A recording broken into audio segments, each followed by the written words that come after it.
Time for the Danny Kadota Show. Danny, it's good to see you.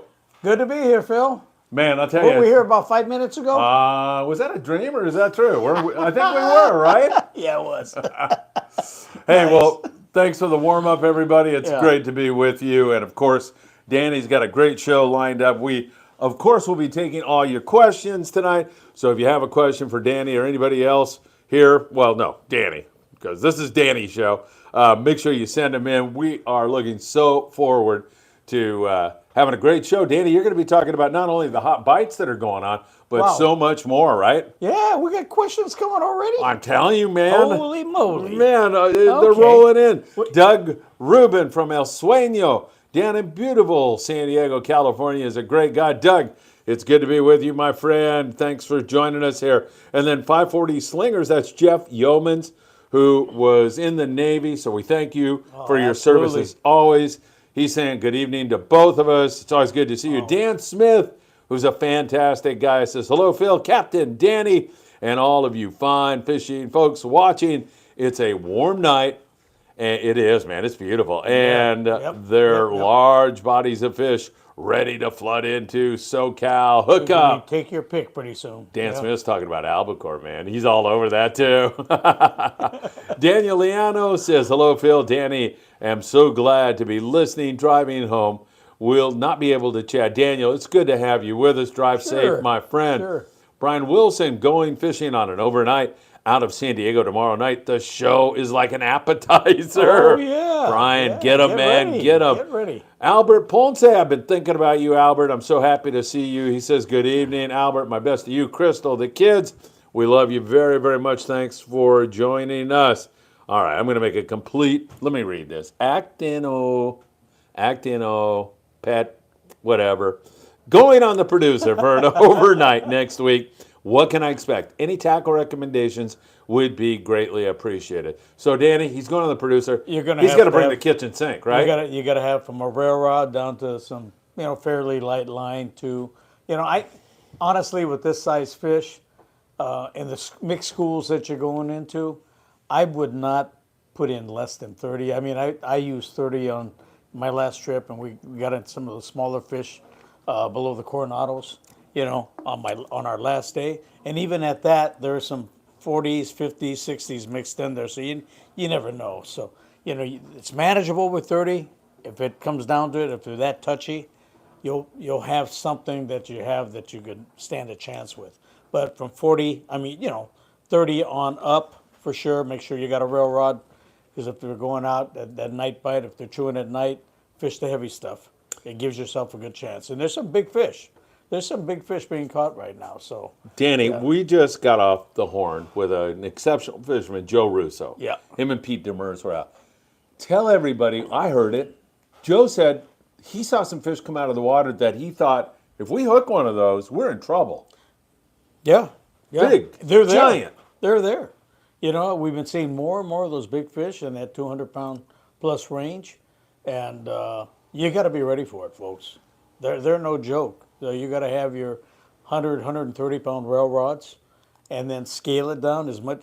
Listen, once you're out there, you can't go home and get your tackle. So you got to go down prepared.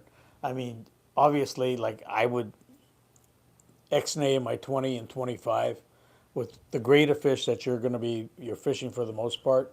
I would stay with 30-pound. 30-pound gives you an opportunity to land some of those 40 to 60-pound fish. You can do that, maybe a little more work, but it gives you an opportunity to hang something when it's scratchy. But at the same time, when those big fish are around, you got to take advantage of these big fish. You got to have your heavy gear too. You got to be ready for them. All right, good luck on the producer. We wish you a really great trip. Daniel Lightfoot, good evening, Phil and Danny. This is Michael. I had such a good time yesterday in the Monte Carlo. You know Michael, the kid that's always down there? He caught a Barracuda. I saw that picture. What do you That's think, awesome. man? He's awesome. He's awesome. He's ready to drag him out there, go pin him to a tuna. I know. And maybe the best part of this whole thing is, Danny, I know you're a big one on academic excellence. His grandpa made him excel academically before he could go fishing, and he responded by getting good grades, writing great essays, doing a great job. That is so awesome. Let me tell you. I mean, that's what my dad dangled over my head. I used to like to get in trouble more than anything, except fishing. And that's what kept me on the straight and narrow path, which got me into college. Which when I'm sitting there at UCSD, I'd sit down and look at Lawler Cove and watch the qualifier go in there fishing yellowtail, and I look at the count. Well, it was before we had to call the landing to find out what they did. I They didn't remember, have yeah. everything online. Find out that they had a count, and I'd go out there. I'd be out there the next day, and it was $12-15 to fish, the yellowtail, and it was 20 to go fish offshore the albacore. So for a student, that was plenty affordable. So Good stuff. Yep. Doug Rubin from the El Sueño. We got to get you guys out on the El Sueño soon. Danny and I are all about it. We want to go. They are biting good now. Yeah, they are. Yeah. We're there. All you got to do is tell us when, and we'll be there. Dan Smith, nice Barracuda, Michael. Really good stuff. Jeff Yeomans is jumping on the Monte Carlo Friday afternoon.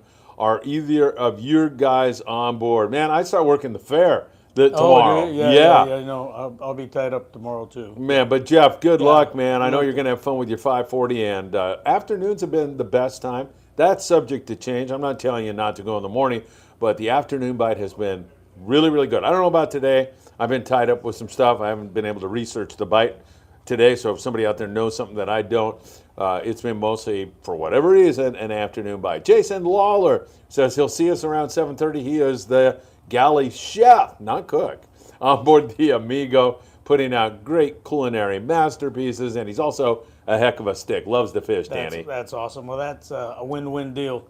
You guys got a great chef, and I mean chef, not cooks. These guys on the boats now, they've really stepped up their game. It's a lot different from when we grew up, Phil. Yep, It was a absolutely. Oh, hamburger my God, and yeah. bacon and eggs and sausage, and I thought we were innovative doing fried rice. Yeah, I remember you back in did those that. days, Yeah, I mean, and you were. But yeah, at the time, Yeah. And it turned out to be easy, and everybody liked it. So I mean, but compared to what they have now, oh my God, unbelievable. Absolutely. Yeah. All right, Brian Wilson is going on the producer tomorrow. He said the captain said 30-pound fly line has been the best. They're fishing that fish down the beach, down the Baja coast, and it's smaller grade, and 30, 25 even. I've heard guys talking about smaller hook, like a number 2 hook. But you know what he's bringing? I think he's taking your advice. I'm bringing the 20, the 30, the 40, the 50, the 80, and the 100. Yeah, because good luck trying to get it if you're in a bite and you're 50, 60, 80, and 100 are at home. So you got to have it. You never know. You never know what's going to happen. You're catching You just straight never know. 30-pounders You'll one day. regret that more than anything. Yes. Yeah, so always bring it. I mean, not only can you be catching straight 30-pounders one day and the next day you're catching 100-pounders, you can do that from stop to stop sometimes. Oh, absolutely. Like you just don't know. Yeah, right. You don't know. Brian, I think that is a smart thing to do. Absolutely. No question about it. Hey, hit that like button out there, everybody. You don't want to see Danny and I break into tears. Please hit the like button. You can share this. There's a share button. You click on that and send the show live to a friend who enjoys fishing so they can watch Danny live here this evening. Don't forget to subscribe to the channel. We would deeply appreciate that. Before I get to the next question, Pat Whitaker and the Bait Boat Mañana will be at the east end of Catalina Island for you private boaters this weekend, Saturday and Sunday. You can call him on Channel 11. Pat Whitaker will be there. Cat, so you know how many times you run out of bait over there and you're like, now what do we do, right? Yeah. Now you get on Awesome. Channel 11 and call that crazy Pat There you Whitaker. go. Steve Bermudez, hi, Danny, Phil. How's the fishing in Morro Bay for a 3/4 day trip in July? Probably great bottom fishing, right? You know what? We were up there a while ago for a family reunion because the family's from up the Central Coast, up by Arroyo Grande, and we fished out of Morro Bay. And it was tremendous rock cod fishing. So Yeah. it's a blast, and it's good quality stuff. So Good, good lingcod Yeah. fishing up there, yeah. reds, Yeah, everything, nice reds, right? Everything, yeah. Yeah. And it's a little shallower water than we target here, so it makes it a lot easier doing your up and downs. Emmanuel Navedo. Emmanuel, I haven't forgotten your kindness and generosity. We had a great dinner, Sam and I, the other night, along with another guy. It was really fantastic. Thank you so much for your kindness and generosity. He says, good evening to everybody. Hope everyone is having a blessed day. Jason Lawler, Danny, give me your recipe. He wants your fried rice recipe, it sounds like. All right, this is easy, folks. This is how we did it. I think I told you at one time how it evolved. But you get yourself, a pot of rice, depending on how, and you have to proportion it depending on how many people you have. So if you're doing like a 6-cupper or 4 to 6 cupper, I use usually about a pound of bacon. If I do any more than that, I cut up bacon at about that, before you fry it, about that thick, okay, maybe an inch, maybe a little bit more. Chop it all up, throw it in the pan, cook it all up, start your rice, get your rice. I have a automatic rice cooker. I start the rice. Then what I do is when the bacon's done, I'll drain it out a little bit. You want some of the bacon fat on there because that's what flavors the rice. Throw it in the rice, mix it up. I use Kikkoman soy sauce. You can use the low sodium one too, so it's not too salty because oftentimes the bacon's got a fair amount of salt in it. Okay, you salt that. Okay, Get me hungry. You put that in there, and then I take eggs, cook them separately, scramble them up, shred them up, throw them in the rice, mix that in there, and the finishing touch is taking green onions, dicing them real finely, and throwing those in and mixing it up, and that's it. But like I said, soy sauce is, and I'll use a little garlic powder and soy sauce and pepper, and some pepper, and that's it. Man, that was the sounds Mustang good. fried rice, guys. Hey, that sounds awesome. Yeah, simple and it was great. I see some guys walking by here, so all the folks out there on the show, or you, Danny, hear me yelling at somebody, it's only because I'm trying to get them in here. Tell us how the Barracuda bite was this afternoon. Oh, I just cool, saw yeah, Walt yeah. walk by, but I Yeah. didn't get a chance. But Yeah, so awesome. Please forgive me in advance if I'm rude. No. All right, Mitchell says, I see why they did 2 videos, I guess 2 podcasts, twice as many likes. Really didn't think about that. That's a good one, Hey, Mitchell. that works, huh? Actually, the reason we did 2 is because Mike Morrison is a schmuck and didn't show up for the first I time. saw him standing outside the office a little while ago. He's probably he was busy with some people, so Yeah. that must be the. All right. David Holling said, I have a question about limits. Oh, God. Could I catch 2 bluefin, 2 yellowfin, and 2 dorado on the same day if they were biting? You sure can in U.S. waters, Oh right? yeah. Because I think, I don't And even know what that the limit on yellowfin The is. blue may be 2, but the yellowfin, we're going to have to check, folks. I think it's 10. I think. I'm not telling you it's 10, everybody. But check. Somebody can look it up Look it for up us. on Fish and Game for us. Yeah, let us know tonight. Yeah, I'm guessing it's 10. absolutely. Now, in Mexico, it's 5, right? I think so. And The it's US 2 waters, bluefin. yeah. And 2 it's bluefin. 2 dorado in Dorado. Mexico. In U.S. waters, it's 10 dorado, Oh, that's right. We did. Last year, we had a whole bunch. Yeah, When I because fished out of here. Yeah. right, Yeah, because I remember coming home with a whole bunch of fillets. yeah. So yeah, it gets a little confusing when you start to deal with 2 different Yeah. countries and their different limits. But yeah, I would say in both U.S. and Mexico, you would be able to do that, David. Yeah. And if somebody out there thinks that I'm wrong and can prove it, it wouldn't surprise me at all. There you go. Hey, welcome back, says Isaac. Isaac, thank you for your kindness earlier. We really appreciate it. Really appreciate you, my friend. Ricky B. Hello. I'm new to the open party scene, and I've been on a couple of half and 3/4 day trips, and I want to try a longer range trip. What's some good gear? Any tips on the being out at sea for longer trips? So What? he's graduating. He's going. Yeah, you're he's going ready? through school the way you should. Okay. Starting down with a local. So you Go. know what? That's a good idea. Give Good yourself question, an too. extended time because you're going to learn more. And on your first trip down below, a lot of times it could be frustrating. It's going to take you a little bit to get situated. Just calm down. Let the crew know. They'll probably on almost all the boats be more than willing to help you get squared away, and help you even hook fish, whatever. But I mean, they'll show you where and how to hook the baits on different occasions. You may want to hook them differently. Back hook them, lower collar hook, nose hook, butt hook. But they will tell you. Listen to the crew, and they'll help you out. So I guess what you're saying too is find a good boat with a good crew. Absolutely. That's you can go online or talk to people that if you're going out of San Diego, you got 3 different landings. We work with a bunch of guys like Bill. Wilkerson. There's a lot of boats, but there's a number of boats you can go to and ask. look at your schedule, see what accommodates your schedule, and pick it by then. Also, you may want to do a little review, on the boat's reviews, Yeah. by other consumers, Absolutely. other fishermen, and that'll usually tell you, the status and the quality of the service.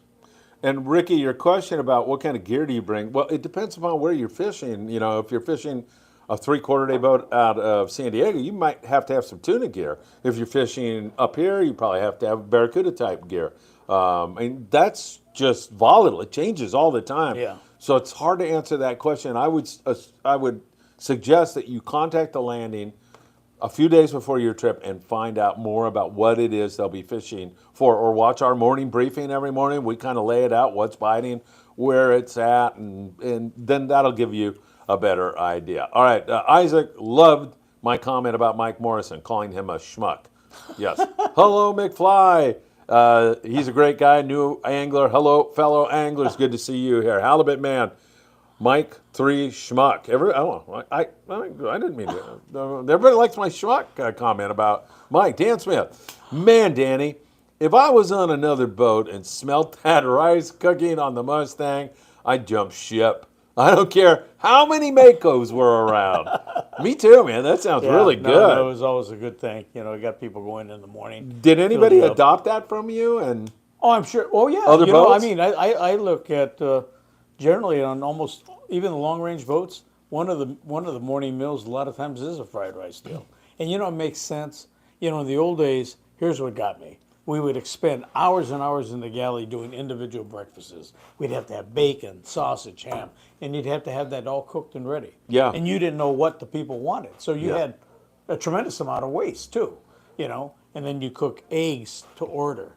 You had hash browns. Okay.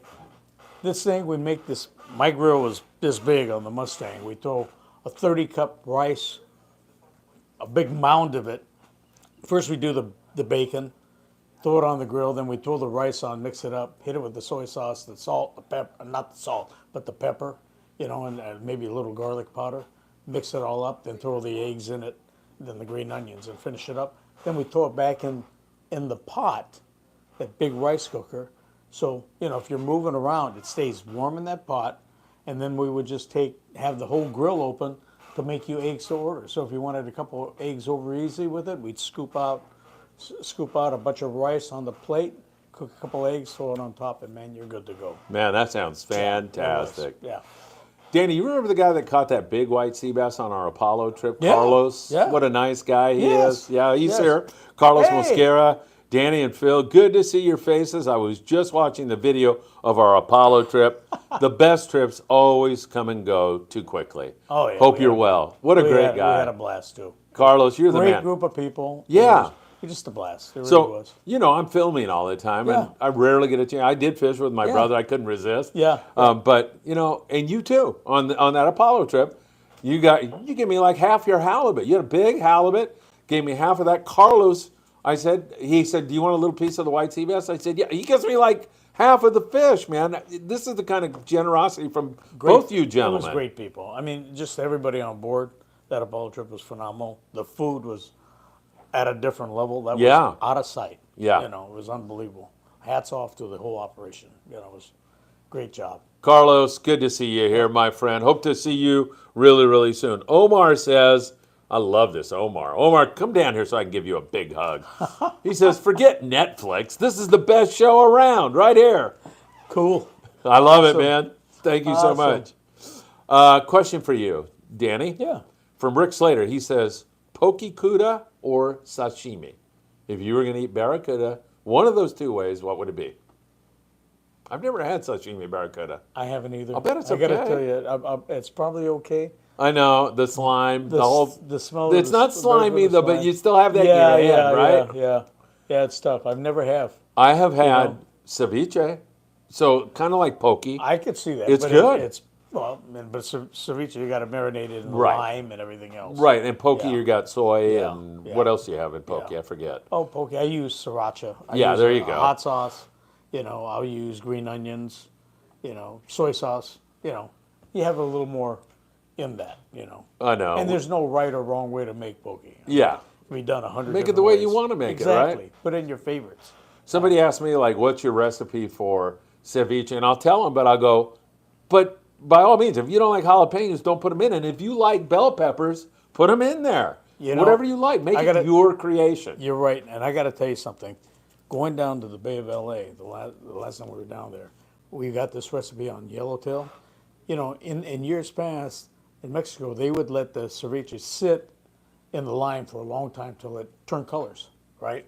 Well, now there's such a fusion between the Mexicans, you know, the pangueros. Everybody's eating sushi now. I know. So they know what raw fish is. Well, they cut up a yellowtail right there before we put the boat on the trailer. Cut it up, squeezed lime. Remember this, folks, it's so simple. Squeeze lime on it. It's cut in all in sashimi pieces, the shelltail.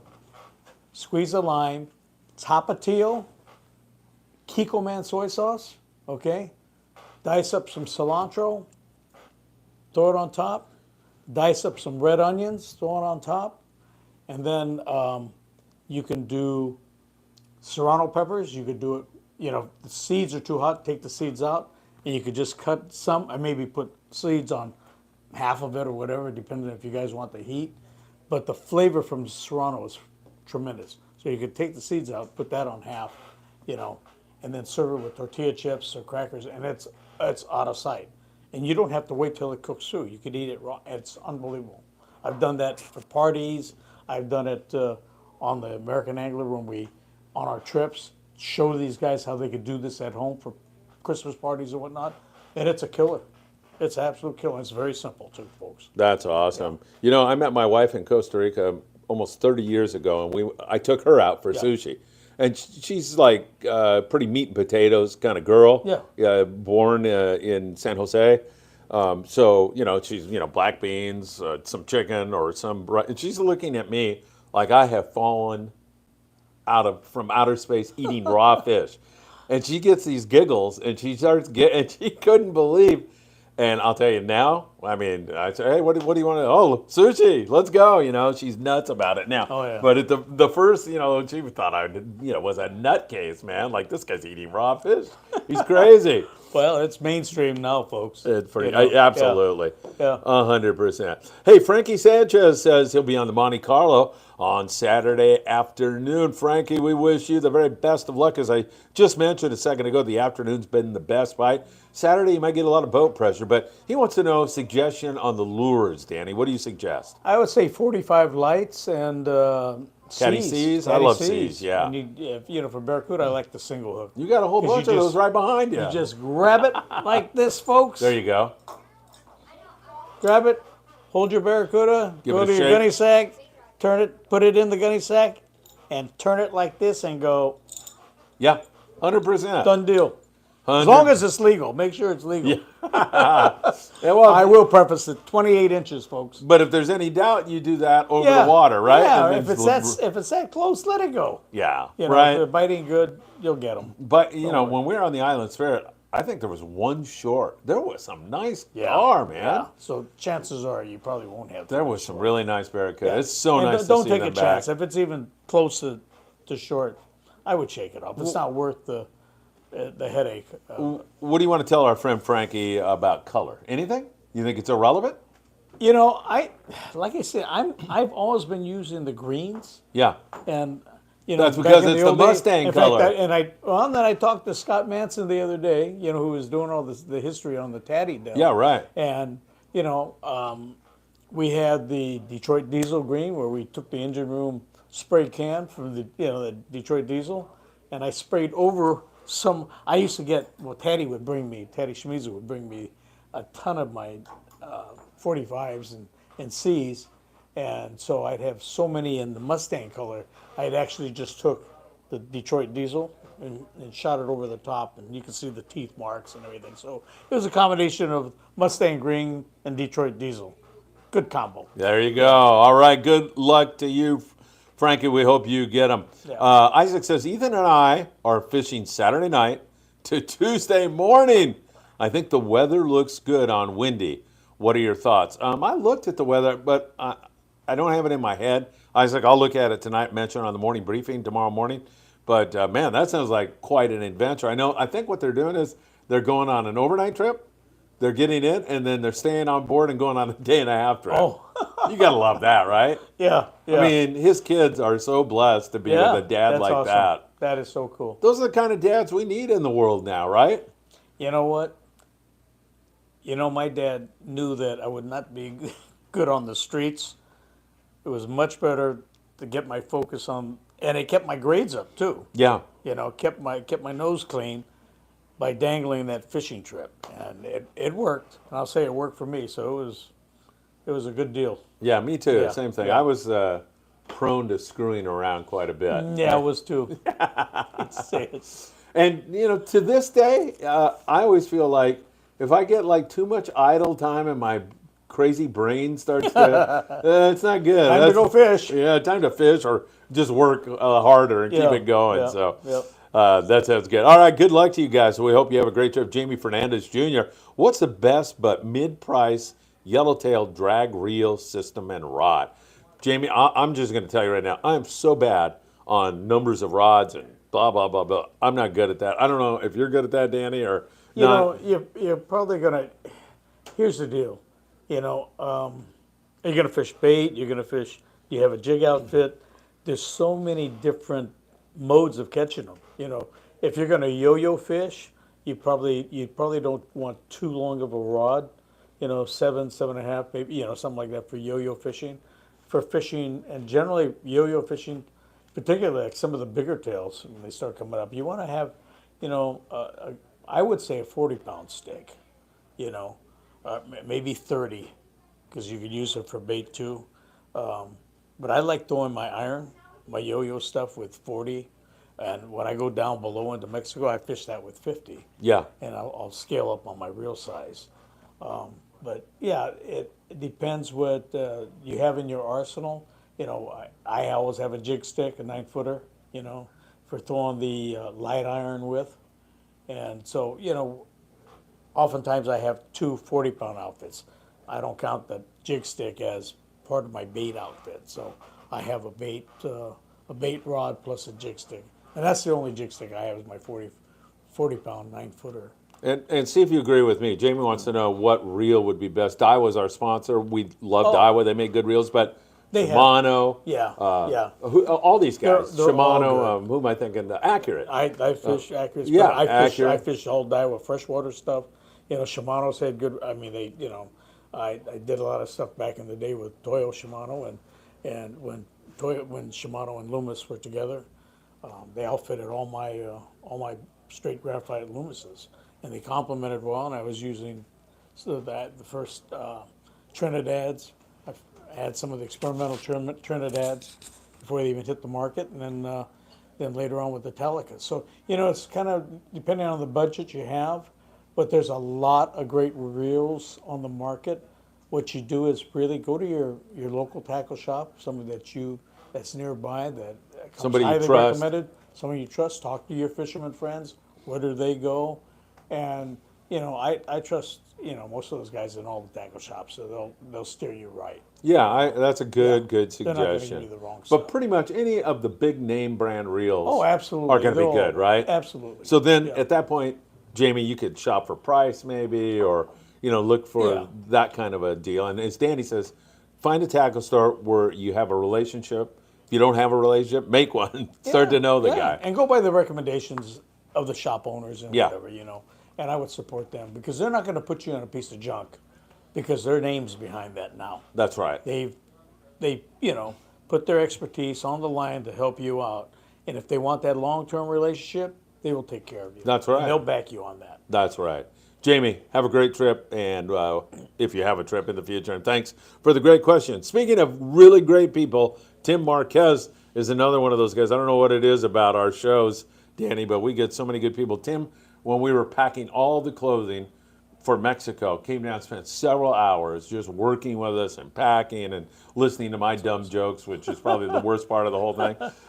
He's a great guy. Good evening, gentlemen. What do you recommend for a 40-pound live bait rod and reel, Tim? As I profess my ignorance to all that, so There's a Same thing, tremendous same amount, advice? Same Yeah. thing. Go to your your tackle shop. I mean, there's so many good, and they're all good right now. Even Penn's back in the game after many, many years of dominance from Daiwa and Shimano and Acura and all these guys. They're back in the game now, and even Penn's got good reels again now. So go to your local tackle shop though. They will put you in what they believe in. We do a show with Sam De La Torre. Yeah. He over at Island Yeah. Fishing Tackle. He's a perfect guy to go to. But I just want to make this clear. There's a lot of great tackle shops out there. Depends where you live. I mean, Yeah. But you talk to the guys on the boat. You'll have guys that you'll be able to trust their recommendations on where to fish, what to fish. Building that relationship with your tackle shop is a huge deal down the road. Wild Willie gives you some applause right now. Danny, it's kind of funny. I'm sitting, people don't know. I'm off camera, obviously.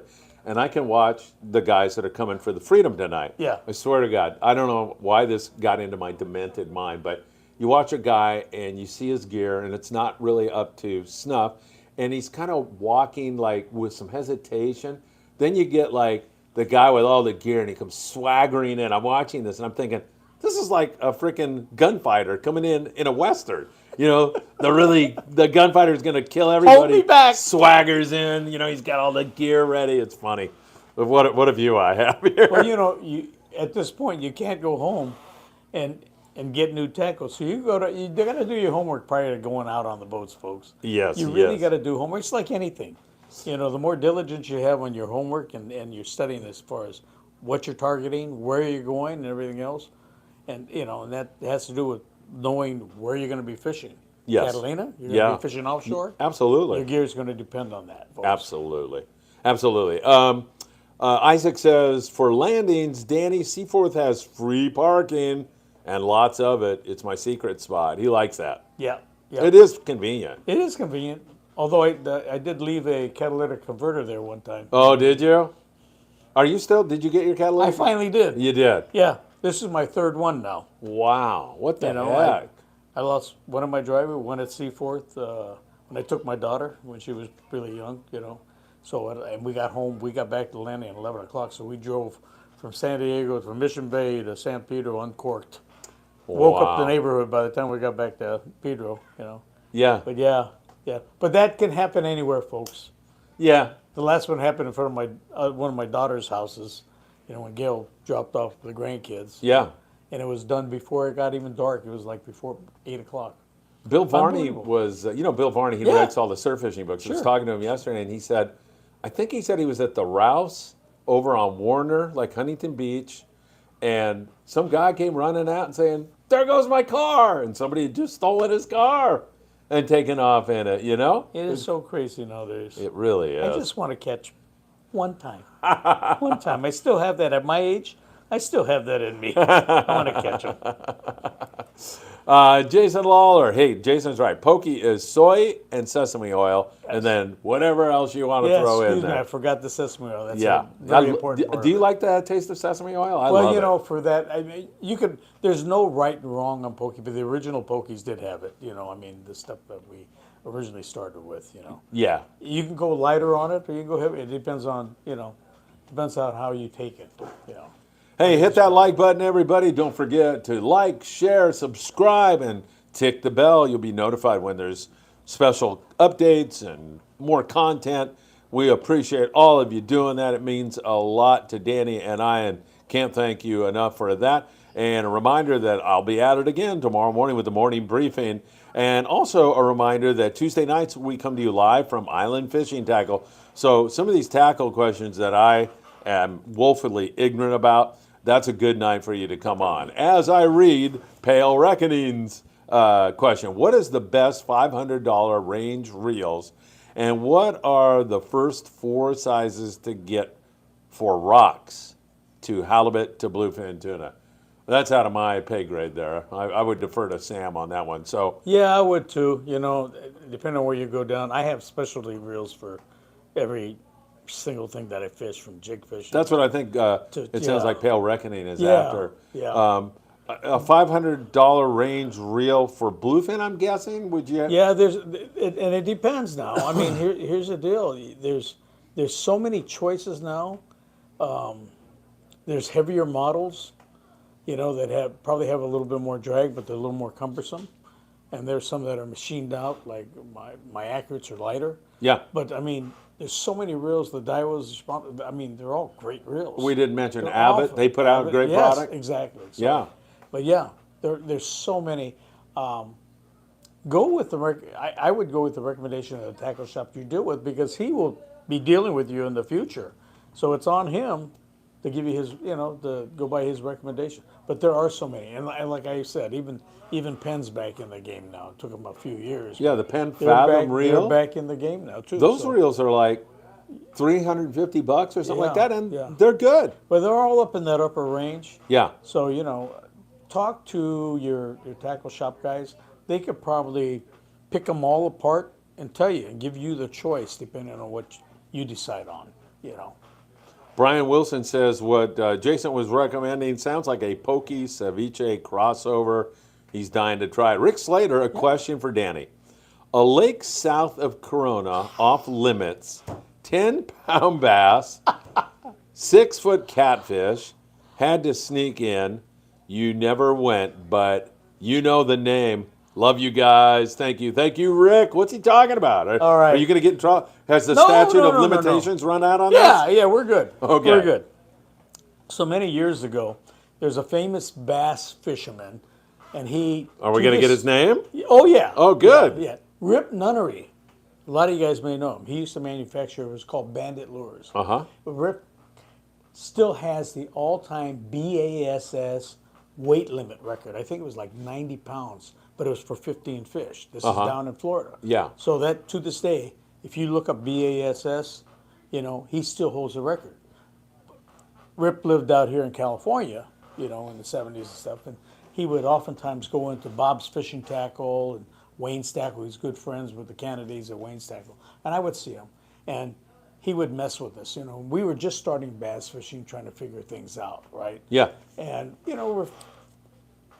we fished initially straight artificials, but then as we started to transgress into bait, especially with all the captains, the sport fishing captains, the Sansom brothers, the Buzzies, the Nicks, the Ray Monteros, the Taka, and all of us, Kenny Hess here, there was a bunch of guys.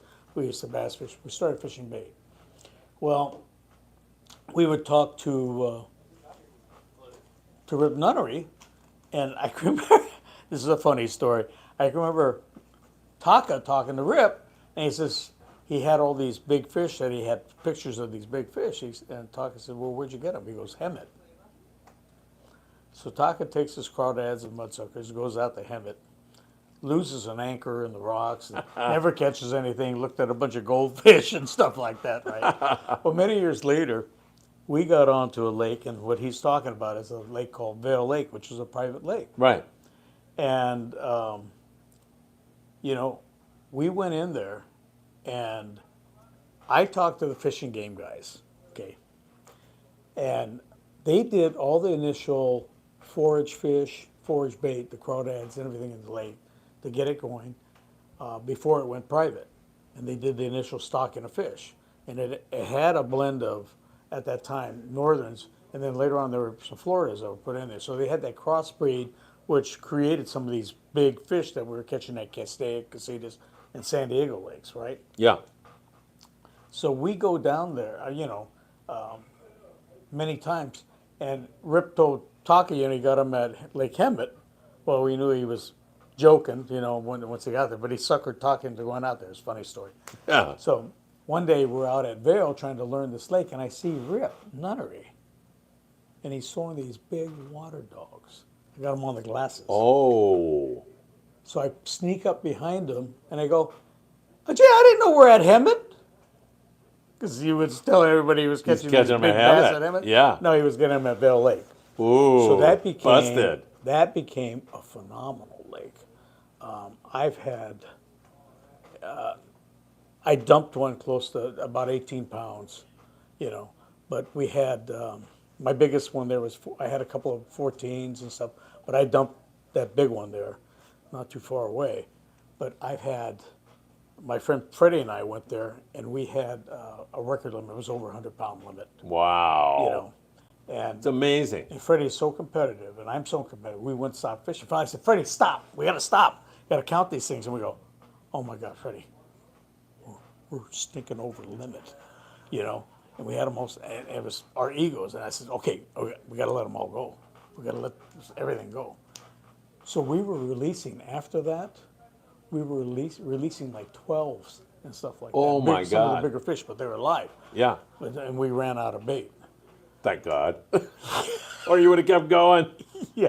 Well, and we're very competitive people. I know. But it's one of those lakes that I went back to, and I've had like 5 consecutive casts, 5 casts in a row with 10-pounders on each cast. Whoa, that is good fishing. It was phenomenal. This is what he's talking about, but we fished it very hard. And, we had that thing wired pretty, but we did it under the radar because I talked to my fishing game buddies. Yeah. And so, because they had the initial stockings of the forage fish, the private lake said it was lures only. But what happens is the state ruling supersedes that. Since they did the initial stockings and the forage fish, you're allowed to utilize those particular baits. But, Excellent. Yeah, it's too bad. I mean, it went down, they let it go down, and it's never maintained. Pretty much what Fishing Game, they did what, Fishing Game did with Casitas and Castaic. They took world-class lakes and flat out just killed them. Yeah. For poor management. Yeah. Poor management. We had world-class bass lakes all around Southern Cal, including Wow. San Diego. Yeah. But they just let it go down the tubes. Terrible. Yeah, it was terrible. It is. It's a shame.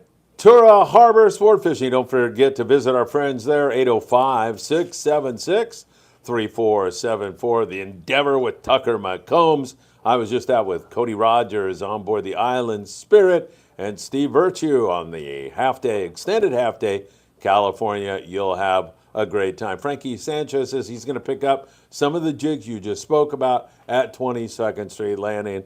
Frankie, again, wish you the best of luck. I believe it's this Saturday afternoon. Michael Limon is back with us. Remember the father and son, they're going to be on the boat for the day trip, and he's going to be on there. I assume with Grandpa, too. Awesome. So that's awesome. That does not get any better. Tim Marquez is right. Hit that like button. Come on. Pale Reckoning is saying right on. Yeah, hit the like button, everybody. We really appreciate it. Helps us so very, very much. Share this with a friend. We would really appreciate it. Andrew Hoshino. I'm renting a Penn Fathom 40 narrow with a rail rod. Should I trust the given Top Shot or re-spool with my own? My God, if you're renting it, you'd be investing a lot in Spectra and Top Shot stuff too. He's just asking about the Top Shot. I think if you're out of Seaforth, if they got 80 or 100 Spectra behind that, yeah, it's easy enough to Top Shot it. I think he's concerned, like, should I trust the knot? Should I trust the quality of the line? I personally would do it myself. Yeah. But here's the deal: if you're going to Seaforth, you got guys in the H&M, tackle shop. Seaforth, H&M, Fisherman's, pros. Yeah, they're all pros. And it goes. You should be fine. Yeah. You should be fine. It kind of goes back to what you were saying. They want a long-term relationship. Absolutely. So they want everything to be and really eventually, good. with a good experience, you're going to go off and buy your own stuff. Yeah, definitely. Yeah, we both think you're going to be fine, Andrew. Yeah, you'll be good. Hal says, hi, Danny and Phil. Going out on the Mirage on a 2-day in August, Channel Islands. Do you think El Nino has delayed the water warming up there? No, it would be La Nina that was delaying the water warming up. El Nino will warm the water up. We are in a really cold water year, Danny. Yeah, it's in really the 60s. cold. And it's still very conducive for those wing guys. Albacore. Yeah. And I've seen them in warmer water. Yeah, me too. But then much warmer water. Yeah. So you just never know. And like I said, this is my take, folks. You've got jig boats out there, and it's very quiet. But jig boats, they could do some damage, but oftentimes they'll get into a school and they'll do circles.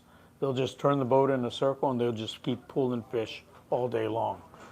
The minute the word gets out and they get the bait boats going out, where they can pour the bait on them and they get in the racks, then they start doing some serious tonnage.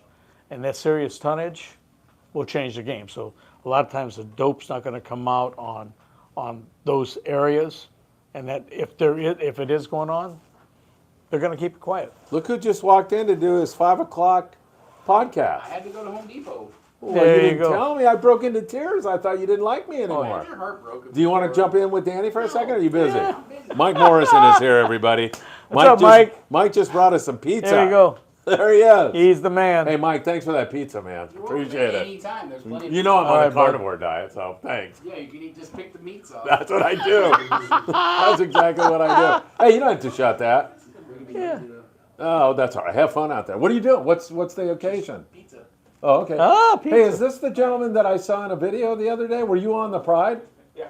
Yeah, and I did a short. You were yelling and screaming about the guys that were sleeping, right? Oh, yeah. That Well, come out here. Say hello, man. What's Good to see happening? you. Nice to see you. Hey, go put your face in front of that camera just real Yeah, quick. yeah. And then you're welcome to sit here and enjoy with us. There you go. Remember this guy? Hey, good to see you. What's your name? Larry. Larry, good to meet you. All right, man. Make yourself at home here. I'm going to get some pizza. Whatever you need, man. There you go. All right. All right, back to the Danny Kadota Show. We just saw Larry. I loved Larry in that. He had this expression on his face that made him look like he was either having a really great time or he was a homicidal maniac. I wasn't sure which Listen, one it was. anytime you're down at any landing, you're going to be smiling, Phil, because you're going fishing. right? Absolutely. You know, All right, let's see. Isaac says, sorry to hear that, Danny. That's BS. I think he's talking about your experience with the bass, or I can't even remember. oh, with the bass? No, it's not BS. I got the pictures. Oh, okay. I will make you sad. Omar, for a versatile and quality size 20 reel, what would you choose between the Macaira, International, or Talica? Danny, I defer to you. Like I say, I'm woefully ignorant on these kinds of things. Or we'll get Larry in here. One Well, of the two. I'm a 20 size. I'm using all accurates now, so it's Yeah. hard, you know. But like I said, they're all great. I think the internationals are a little heavy, you know. Yeah. By the time you get the Talicas, a lot of the new ones, all those are trimmed down. They're smaller. They're lighter. Yeah. You know. I think Penn's getting back into the game, but I'm not real familiar with the reels. I haven't used them in years. Yeah, right. But yeah, mine are extremely light. They're all machined down, but they're accurates, and they're all two-speeded and lighter and smaller. All right, sounds Yeah. good. Brandon wants to know, hey, Danny, do you think some of the slug yellowfin are actually big eye that we are catching now? I'm skeptic, to say the least, on some of these slugs. I don't know. You got to look at their liver, see if it's The liver's striated or not. striated, and the other thing is the fin. If you bring the fin, it bends back. Supposedly, it goes over the eye. I forgot what it was, but we used to have to do that back in those days. 'Cause Yeah, It right. was mainly big eyes. Yeah. Yeah, we didn't have the blue fin. Well, I like that. remember. So They were big eyes. You probably remember this. Is that somebody in San Diego came up with a brilliant marketing idea that, hey, when they're over 50 pounds, start calling them big eye. It's a new species, and everybody gets excited about it. They're tired of catching yellowfin. Do you remember that? Yeah. But they are different. They're totally different. It's Yeah. a totally different look. There is that going on. All right, Brandon. Conspiracy theory. They're calling them yellowfin, but they're actually big-eyed tuna. What the motive is there, I'm not sure.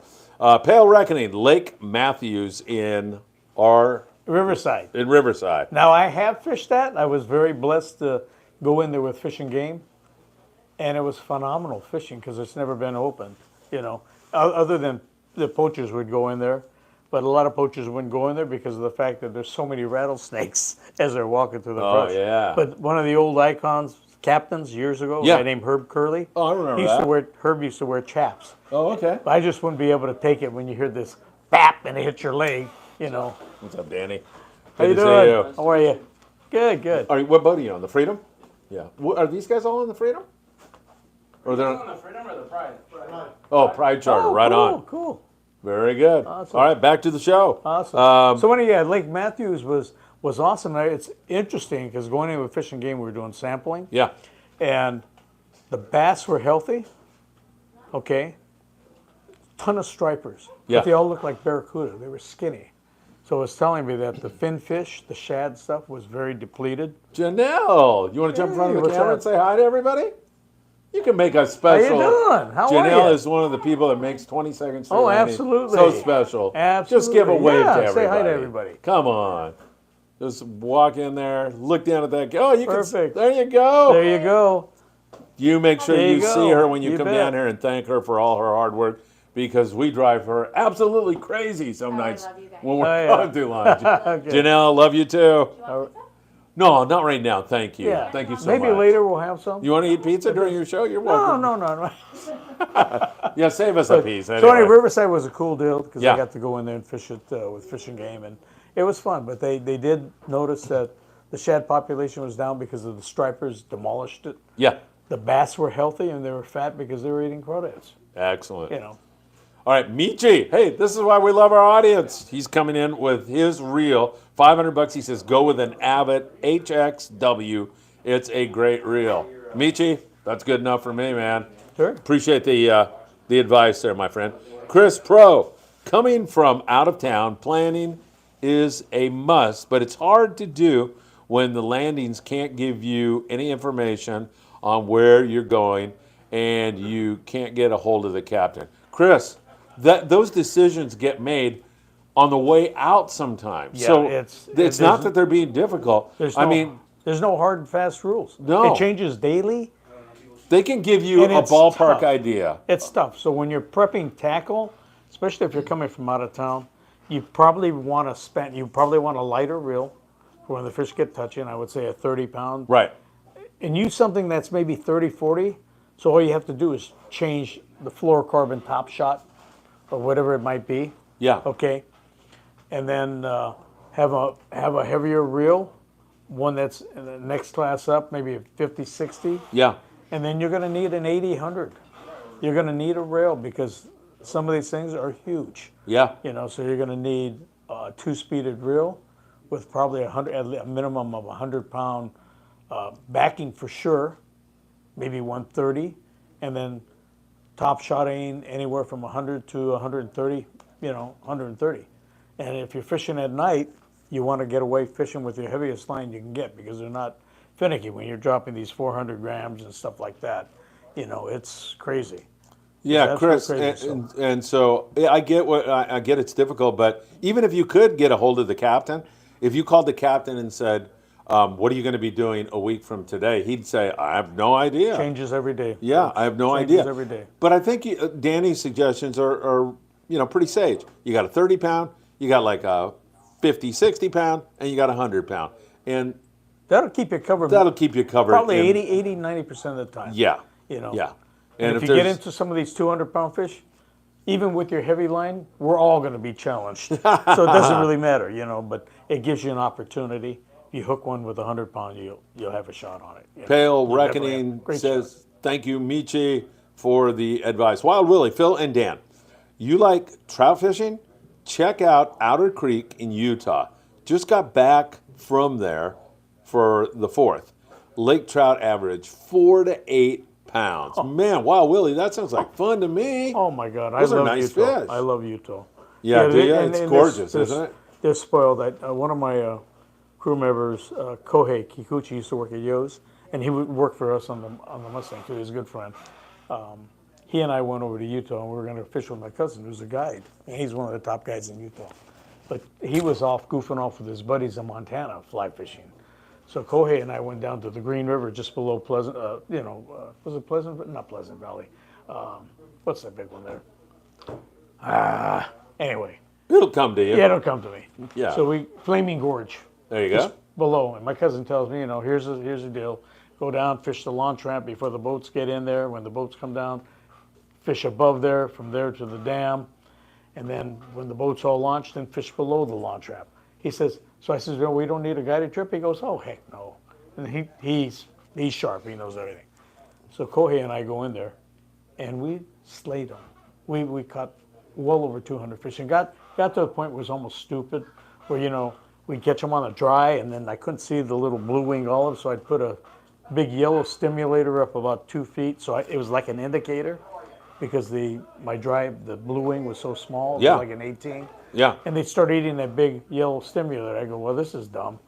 And then same deal, we're using the double nymph. When the sun got up higher and the fish were down, off the hatch. Yeah. And we're fishing a nymph, and I'd be taking a fish off the nymph, and I'm sliding my strike indicator up the line like this, Phil. Yeah. And all of a sudden, with this hand, it's going Oh my God, Danny, how I'm getting cool bit. is that? I'm going, this is really stupid fishing. So anyway, Kohei and I didn't get back. I think we took about 20 minutes to eat our lunch, gobbled it down, but we were there from the time the sun went up, the sun went down. It went Man, down that's late. awesome. And we easily had well over 200 fish. Wow. And we're talking to guides. We're talking to people that went on with the guides on the guided trips. And they said, oh, we had a great day. We had 8, 10 fish. And we were looking at each other like, holy smokes.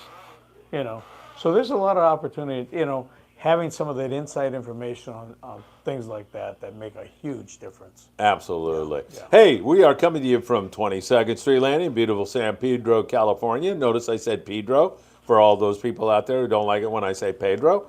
They have so many great boats here. In fact, the Freedom on their last trip had 109 yellowtail and 7 bluefin at night on a tremendous trip. They're getting ready to leave. We've got people coming in and out of here. The Pride is getting ready to leave. And, man, I'll tell you, those guys on the Pride, they fish hard. Danny's been out with them. He knows really, really well. Yeah. So it wouldn't hurt for you to give them a call and book a trip for some local Barracuda or those big bluefin or some tremendous yellowtail action. And who knows what else lies in the future. 310-832-8304. You could even give them a call right now and just razz Mike Morrison a little bit. Tell him you saw him on the show, or say, Janelle, you're looking very beautiful tonight. Whatever it is you want to do. I think you should do that right now so they know a lot of people are watching the show. They know that already. All right, Pale Reckoning. Oh, no, I'm sorry, Rick Slater. Danny, did you ever fish Lake Matthews? Yeah, me either. Yeah. Rick's gonna. Like I said, I went with Fishing Game, so it was pretty cool. I hope you don't have any like really deep secrets with this guy, Rick Slater. He's gonna. He's gonna. No, I would have, like I said, Mike Giusti and John Bannock and all those guys at Fishing Game were awesome back Great then. fun, man. Great fun. Pale Reckoning took 45 minutes for Friedman to mention albacore. He's really slipping. You sure that wasn't 45 seconds? I think you're right. Emmanuel Navelo says Mike is no longer a schmuck now. No, he's still a schmuck. Here he is, right here. I'm still. I called you a schmuck when you weren't here earlier, and then when you just walked in, You got a guy defending you. who I think is in that's North awesome. Carolina, said Mike is no longer a schmuck now. And I said, yeah, yes, he's still a schmuck. I'm more of a schmeckle. A schmeckle. Hey, did the Barracuda bite this afternoon? It was a slow pack, 50 for the money, but they got out 50's there. not bad. No, it's beautiful. Yeah. What I'd like to see is 25s, 50s, 200s, 25s, 50s, just to keep everybody coming. Yeah. Cool. It's still some good fish and gorgeous Coach weather. had 3 of the 50. Hey, good for him. Did you go? Sweet. I went Sunday. I shut the bite down.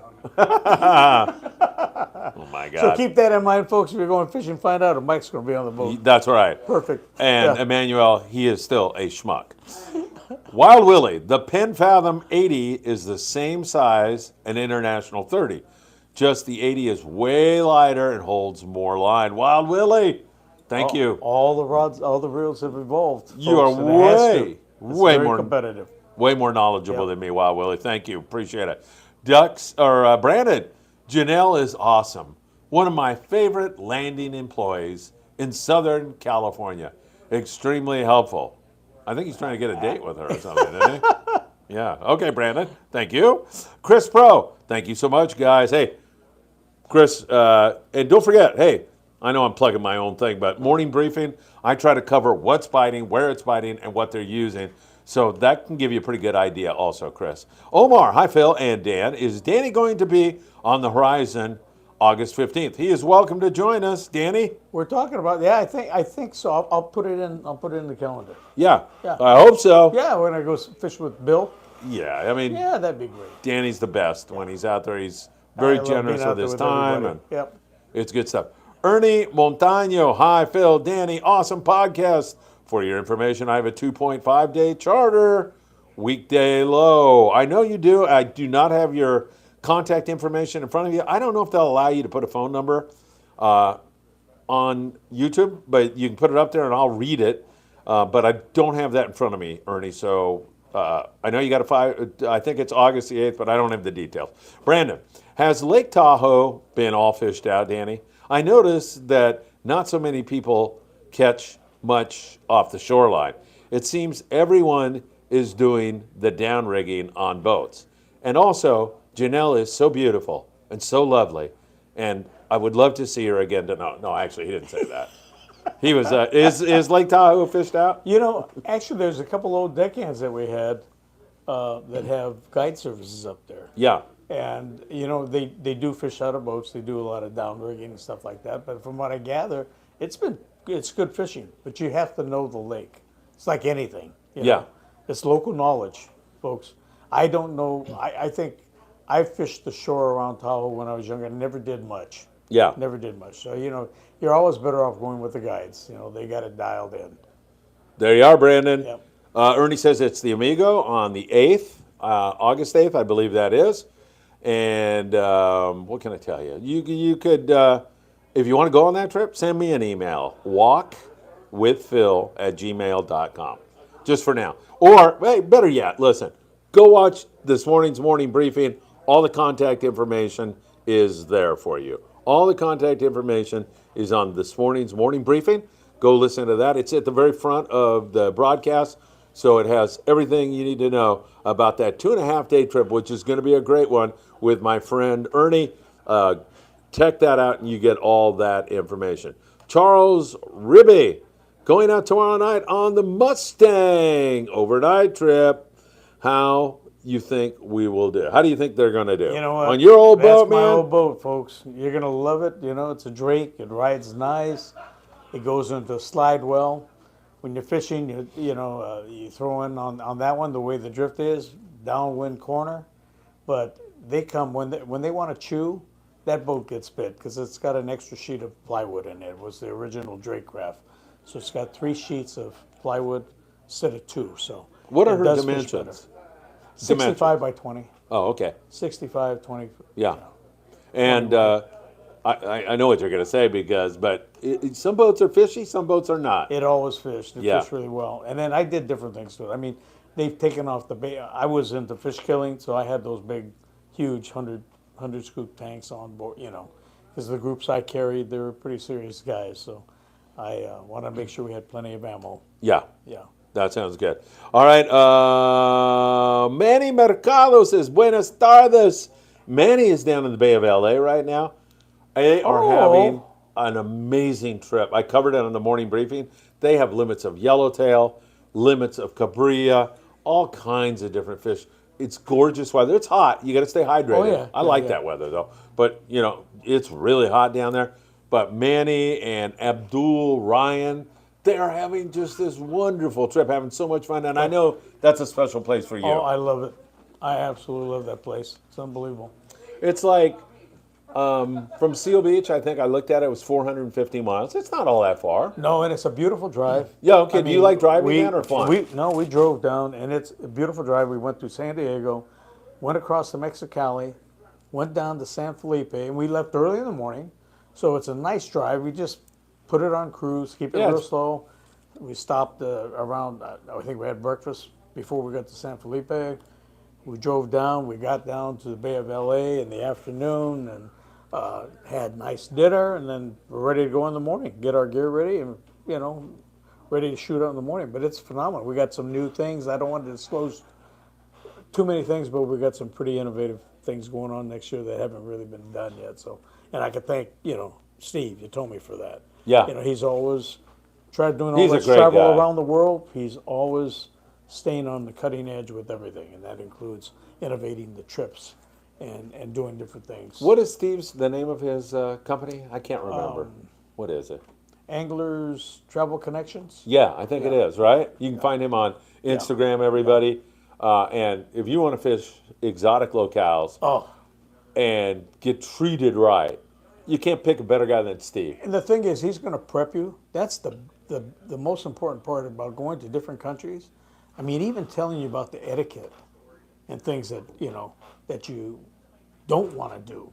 You don't want to offend people. You want to do this. You want to do that. He'll tell you all that. How the clothing, how you prep your clothing, shooting with Prometheon, stuff like that. So you're bug free.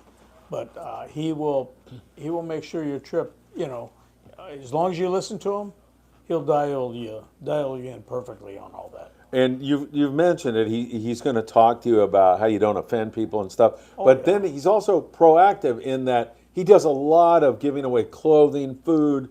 He's really aware of the local people and taking good care of them. And that's what when I talk about being a good American, that's what I'm talking about. Phil, he won an international award for. I went down there to go fish. Jeff, who will be on the show next week with me, he's up in the Sierras in a trout tournament. Jeff and I went down, to fish Brazil with him a lot. But he's also done things where, well, Pete and I went to Guyana with him, and Arapaima, because they're so delicious eating, got wiped out through South America because of the food value. Yeah, right. And so what he's done is he had a 50-mile stretch in Guyana of this river, and it's catch and release only. So in this 50-mile stretch, they've been utilizing that area for breeding Arapaima. Now they're using the stock that's coming out of it to restock a lot of South American waters to get it back. Because, like I said, they're delicious eating. That's why they're getting wiped out. Yeah. But he won an IGFA award for conservation. Really? For implementing this program. How great is And that? So that's awesome. Of course. Yeah. It's awesome. So he's also very concerned with, the communities, working with the locals. I noticed that. Helping with the schools and the churches and things like that. And so, yeah, it's more than just that, But his trips are dialed in. I mean, we even took the wives to Vietnam, with him. And Pete went, and Uncle Norm and Jeff, who you'll see next week. And we all went. And he has all those trips, even for the husband and wife trips, dialed in perfectly. Yeah. Preps you for everything you need to know. Tells you whatever you need to know. And that's why I just love Trout. And he's earned that right. Yeah, absolutely. As one of the premier fishing travel places. He's a sweetheart of a guy, too. And there's, absolutely. Danny, I love fishing sport boats. I had such a good time on the Island Spirit. But I also love going to foreign countries and experiencing that whole thing and fishing there. It is very special. Yeah. It really is. Yeah. Yeah. And I always, sometimes I'll take a walk down by the port or something, and you see these Vietnamese fishermen, or in China when I was living there, and you look at those guys and you realize, okay, we don't have the same language, but man, there's a brother fisherman. I feel something in common. It transcends, man. Doesn't it? It transcends. It does. Yeah. Transcends Absolutely. culture and everything. Yep. Yeah, it's pretty crazy. All right, back to Omar. And Omar says the Horizon August 15th trip doesn't seem to be on the H&M website. Omar, I'm ready to pull my hair out. I don't have any hair, so I can't pull it out. I don't know. They're having all kinds of trouble getting on the website. So in the meantime, I've been giving out Bill's number. You can send him a text or give him a call and book that way. Unfortunately, I don't have that number in front of me, but I'll just refer you back, if you don't mind, to the morning briefing today. Go back and watch that. I think I mentioned it. I don't know what part of the morning briefing I mentioned it in, but you can catch it there. And then I'll do a post on our Facebook page. Remember, you can follow us on Facebook, Instagram, TikTok, all those places. And that's where you'll get information throughout the day. You'll get information about our charters and so much more. So I apologize to you for that. Hopefully they'll get that figured out here pretty soon. So when Isaac said he was sorry about what happened to you, he was talking about your catalytic converter getting stolen. He said he's also fished in Lake Matthews and paid the fine, and he doesn't consider himself a poacher. Well, neither did I. Well, I went in with fishing games. I was fine. Yeah, right. Yeah. So what is Lake Matthews? It's just completely off limits? Yeah, it's off limits. Is it a paid lake? Or? Well, no, it's not even a paid lake. It's just closed. Is that Tony? It's just closed. Yeah. Tony, another great guy here. Hey, what's up? At 22nd Street Landing. You know Brandon, right? Yes, I know Brandon. Brandon? He is on a thing tonight about how beautiful Janelle is and how lovely a lady she is. I think is Janelle single? She's not. I think she is. She is? I'm not sure. Is she desperate? So he's coming. Complicated. Is Well, she Coming down to desperate? go. Brutal. Anyway, Brandon he sends his best to you. He said that she was his favorite landing play. Didn't mention you at all. Oh, that's. Oh wow! Hey! Oh. You're in trouble. Hey, let me get my violin. Hold on. Okay. Excuse me. Feel better? I'm good. We got all kinds of stuff going on down here now. We're causing trouble, all right? I guess I am. All right. Isaac says fishing was great. Didn't keep anything, but fishing was great. Laughing out loud. All right.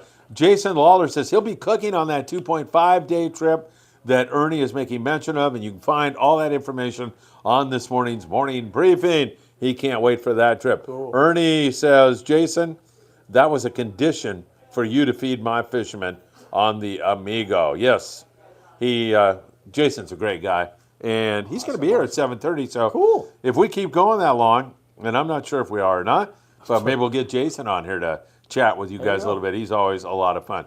I'm going to need some water now. Which Jeff is Danny talking about, Phil? Is he the captain on the Thunderbird or Jeff on the Amigo? Well- I'm listening to the story from Danny. It's neither. It's one Yeah. of my fishing partners. Yeah. He and I have been fishing since college. Turns out, and he will be here next week. Like I said, he's up in the Sierras right now fishing a trout derby, but he's going to be coming back. We've got a tremendous amount of stories. We fished down in Brazil together, but we met in college and we've traveled a lot. We've gone to a lot of different destinations, but he's going to be coming because Phil had mentioned, I think it was a show or two ago, about the Manzanar Fishing Club. Yeah, right. And Jeff's father was one of the kids that used to sneak out of Manzanar, one of the concentration camps, the relocation camps, up in the Sierras, and go up into the mountains to go fish trout, and then sneak back into the camp, into the barbed wire, and bring stuff. So, and he's also bringing a 94-year-old guy. Now, unfortunately, we lost Jeff's dad a few years ago. So sorry. So we have a 94-year-old man that is very alert, and he's going to tell us about his experience about sneaking out at camp. Oh my And, God! Phil, That you is did the Tuesday video, night. right? Yeah. Yeah. So you'll get off on that. This is going to be really a treat. And Danny. then Jeff and I have other stories too that we can talk about. This too. is going to be great, and the opportunity for people in our audience to ask this gentleman a question. Yeah, absolutely. And Jeff, I don't go anywhere without him because he used to fly 757s and 67s for United. He was one of the senior pilots. He was a pilot of the year for United one year. He, thank God, was off during 9/11 because was his flight. Really? Yes, New Jersey. Oh, my back there. God. Yeah, and back there. So, although they may have had a little contention with him, he's a black belt in judo, so he might have got a little. God would only have hoped so, right? But Yeah. anyway, and that scared me, that day. But we have a lot to talk about fishing wise, so it's going to be fun. But he's like I said, when we go down to Brazil, guess what? Jeff, you're sitting next to the pilot, just in case. Oh. Because there's nothing but jungle. Yeah, right. In Out case he there. has a heart attack or something, you can take Yeah, over. exactly.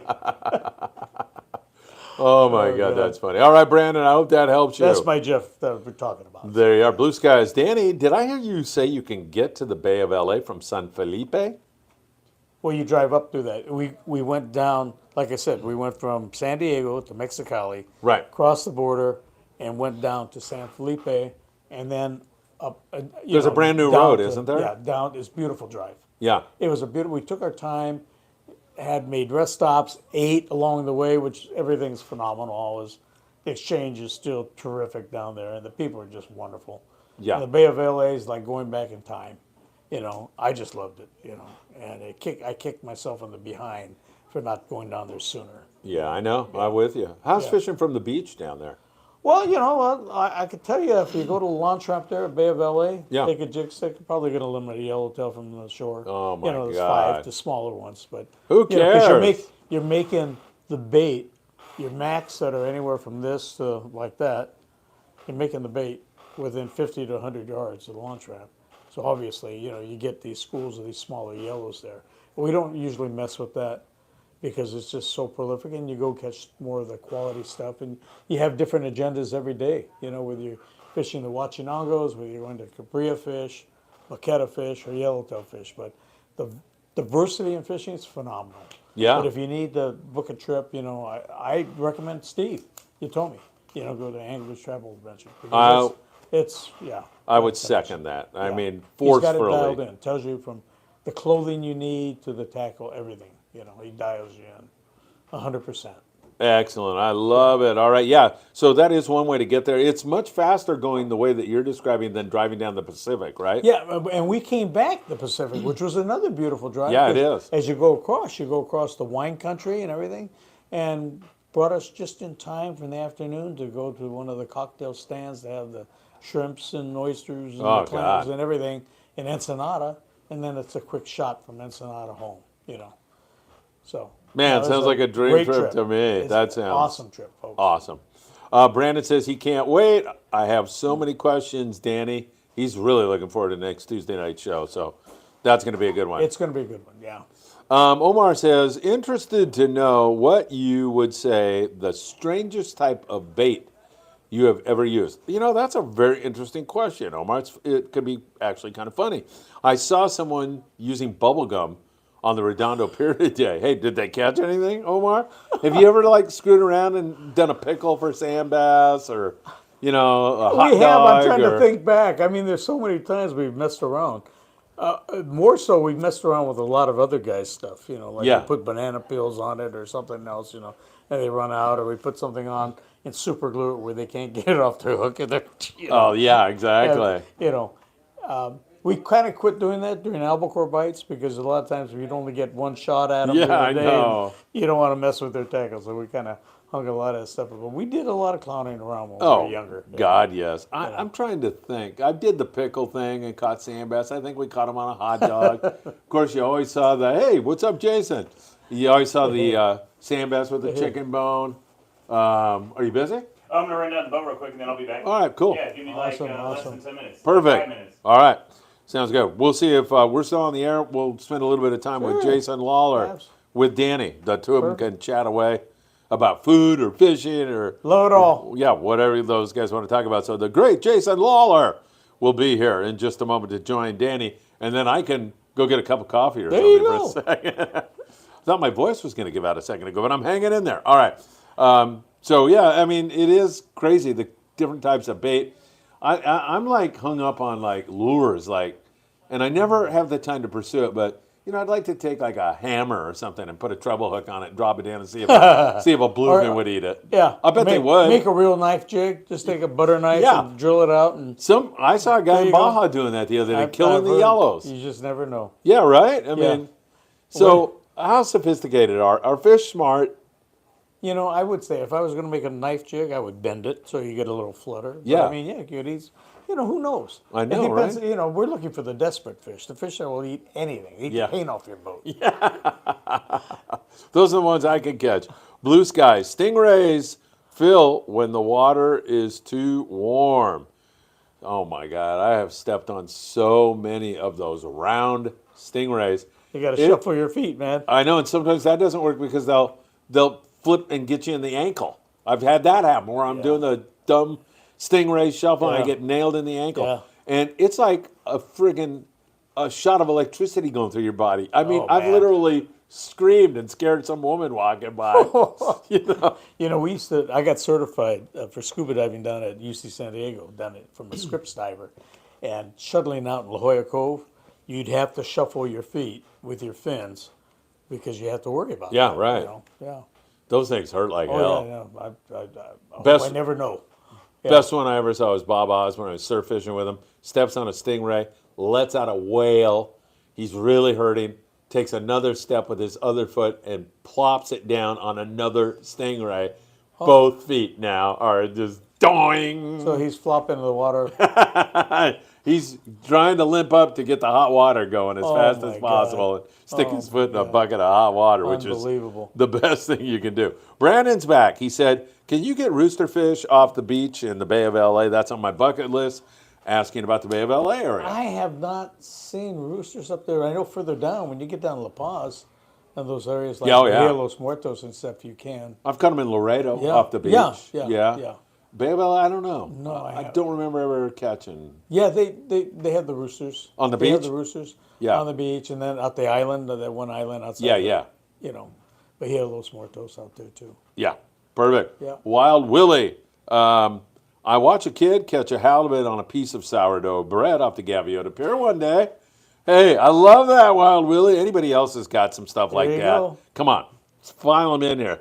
That's good stuff. Sourdough bread. You gotta, I mean, talking, who was it? Matt Schlurf, who was a cop. He was on the Polaris Supreme. I've told this story before, but in case someone knew. And he said the galley cook was going, hey, come here. They're fishing wahoo. And he stuck his head out the galley window. And he goes, come here, come here. And he's like, hey, I want to throw a bait. He goes, no, come here, come here. And he goes up and he goes, what? And he goes, dude, I'm throwing carrots out here and the wahoo are eating them. And he was throwing carrots out the galley window and the wahoo are eating these, and he drops his bait down and just hangs a fish immediately. Unbelievable. Unbelievable. It's so funny, man. I love Yeah, it. that's Carlos Sanchez says, what do you think of acid-wrapped rods, Danny? I think they work. I've never used one. I'm an old conventional guy. But it makes sense. It turns over. I've seen guys. I take that back. I did use it once. Yeah. We had a rod we used up at the lake up in Washington for muskies. Yeah. And it casts nice. It casts nice. It's just very unusual, to fish with it. That's all. Yeah. I'm just not used to the configuration because it does. Yes. Do you have any of those? No, I don't. Yeah. I don't implement You choose that. not to fish with I them. fish it. Yeah. Yeah. standard, Yeah. Got it. Dan Smith said he caught a Kim fish on cheese once. Kim is his wife. Oh. She loves cheese. I bet you could catch her on bacon too. Yeah. Just yeah. like me, because she's like, I don't know if she's carnivore or keto. I can't remember. I think she's keto. Yeah, with the cheese, obviously. So, yeah, I'm starting to get into carnivore, Danny. Just There you eating go. meat. I don't There you know. My toxic masculinity. Every time I eat a ribeye steak, man, just comes flowing through. Omar, I don't think he caught anything with the gum, but he was chewing and trying. Yeah, that's funny. Gummy worms have worked for rockfish for me. Heck yeah, that would work, Chris. Good to see you, by the way. There you go. Let your snack time work for you. Yeah, gummy worms, man. That's a good idea. I got to do that Gummy too, worms man. got to work. Yeah. Mike Trunk caught a yellowfin tuna on a fish tag. Yellowfin can get pretty stupid. I've Yeah. seen that El Nino. When we had I had a 3-day where we had like 900 of those things. It was dumb. Were And they we're- eating everything you throw They're at eating them? absolutely everything. And I Bear got- hook? Almost. Yeah. Almost. They probably would. At the end, this was a 3-day, and they were all the footballs, And I finally did one on one of those Daiwa mini spins Yeah. with 4 pound, and that was a blast because I did land it. That was the biggest kick out of the whole 900 fish. That was the best fish I've ever, more challenging. It basically almost got spooled. I just hammered it down. Said, okay, this is 4 pound. Yeah, right. But it was fun. Are you doing okay with coffee over there? And Yeah, everything, no, or- I'm good right now. Okay. I'm good. I got a little bit to keep my voice. Yeah, how somewhat- are you doing on that? You still screwed up? It's still, you know what? It's weird. I haven't been the same in a month and a half. Yeah, I know. I'm not sick, but it's just my voice. I know. It's good. I hear you. I don't know if it's a good or bad thing. Who knows? I don't know. I have to ask your wife. See what she says. Yeah. Daniel Liano says, I caught a legal size halibut on a live smelt as the bait hit the water, the fish, but like a sea lion in the Bay of Balboa, Dock 5. I think the halibut bit like a sea lion. Okay, very good. I remember Sean Morgan catching a yellowtail at the Horseshoe Kelp, says Brandon, on a piece of someone's broken rubber boot. I miss the 90s. That's a pretty good one there, man. Yeah. I like that, Brandon. That is too funny. Unbelievable. Yeah, I mean, I've seen weird stuff like in the surf, too. I've seen using just whatever you can find, like you're out of bait. And I watched your sandworm today. Oh, did you? And that was awesome. I've never used them. I've never caught them. Yeah, I know. We So- used bloodworm. I used to buy bloodworms, but watching you catch them and stuff, I said, "Oh, that was pretty cool." Right? Yes, that was very informative. So guess where I That's pretty learned awesome. it? I mean, I've been fishing the surf too, and I never knew that. I'll And be darned. these Vietnamese guys come down to Surfside once in a while, and they just literally, they got a commercial fishing operation going. I mean, they're really good fishermen. Yeah, I go down there, man. They got all these big spot fin croaker and everything. I go, met this guy, nice guy, Peter, and I go, hey, Peter, you guys always get them. What are you doing? He goes, oh, sandworms. And I go, well, what's the deal? And he goes, let me show you. That's he took awesome. a half hour out of his day. That was so showed- cool. Yeah, right? That's Yeah. pretty funny, yeah. That was neat. I've never done that. Yeah, and I that's, remember buying bloodworms and using those, And it was pretty. I think it was expensive even back in those days when I was a kid. Yeah, right. Yeah, Yeah, they're yeah, still like yeah. like a buck a piece or something like Yeah, that. yeah, So they yeah, were- you can load up on yeah. and they love because those sandworms are indigenous to the area, so that they're used to feeding on those things. Hello. Yeah, know? exactly. They work really, really good. So yeah, we'll have to do that someday together. Match the hatch, babe. That's it. And I'm so insane that like people will say to me, "Oh, I'll help you get this."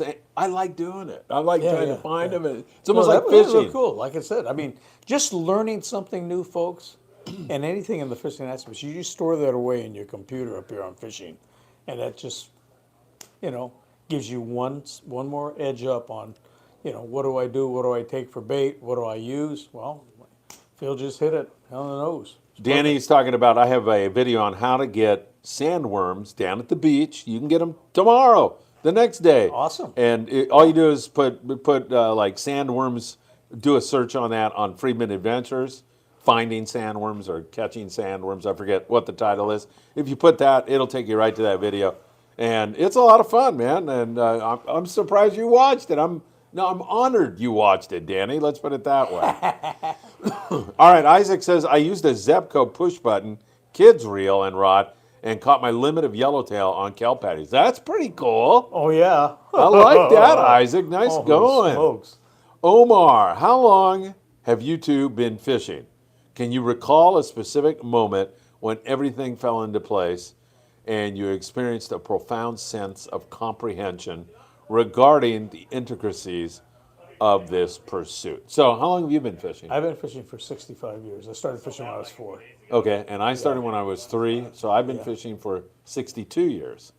So, together we have over a century of fishing. yeah, Take a seat, Jason. We'll throw you on here in a second. Yeah, I yeah. got You have 5 time? minutes. Yeah, I got 5 or 10 minutes. Awesome. Let's throw them on now. Yeah, come on So in. you're gonna here. Hop I'm gonna in. put a mic Same on thing as you. last time. You guys can talk about food or talk about Food always works. the bite on the Amigo, how it's Yeah, been. what we've been doing. Here, let me pin this on you. I mean, it's what Perfect. everybody's doing. Everybody's in the same spot. Yeah. All right, jump in there and introduce yourself. Not that you need any introduction. No. Gentlemen, do you mind if I go get a cup of coffee? No, grab, Right. grab Yeah, no a cup. problem. Let me back Grab a this up cup. so we got everybody in there. Oh, I'm probably messing this up because I touched the side. No, you're good. I'm just putting it lower because I'm so loud. Yeah, no problem. Let's see how that looks. It's green, or blue. No, you're good. That's what you want. Perfect. Perfect. Cool. It looks stupid, Yeah, but it it looks works good good. on you. Yeah, it's like a What tie, is it? All right, gentlemen, I'll turn it over to you. So what's on the menu? Geez, well, on this last trip, we had Damien's trip, which was a day and a half, so the fishing was pretty good early. What did we do? I've been doing stuffed French toast, so I've been doing peanut butter and jelly French toast. Oh. So that's been excellent. And then I just got some waffle bowl makers, so I'm going to start doing breakfast bowls.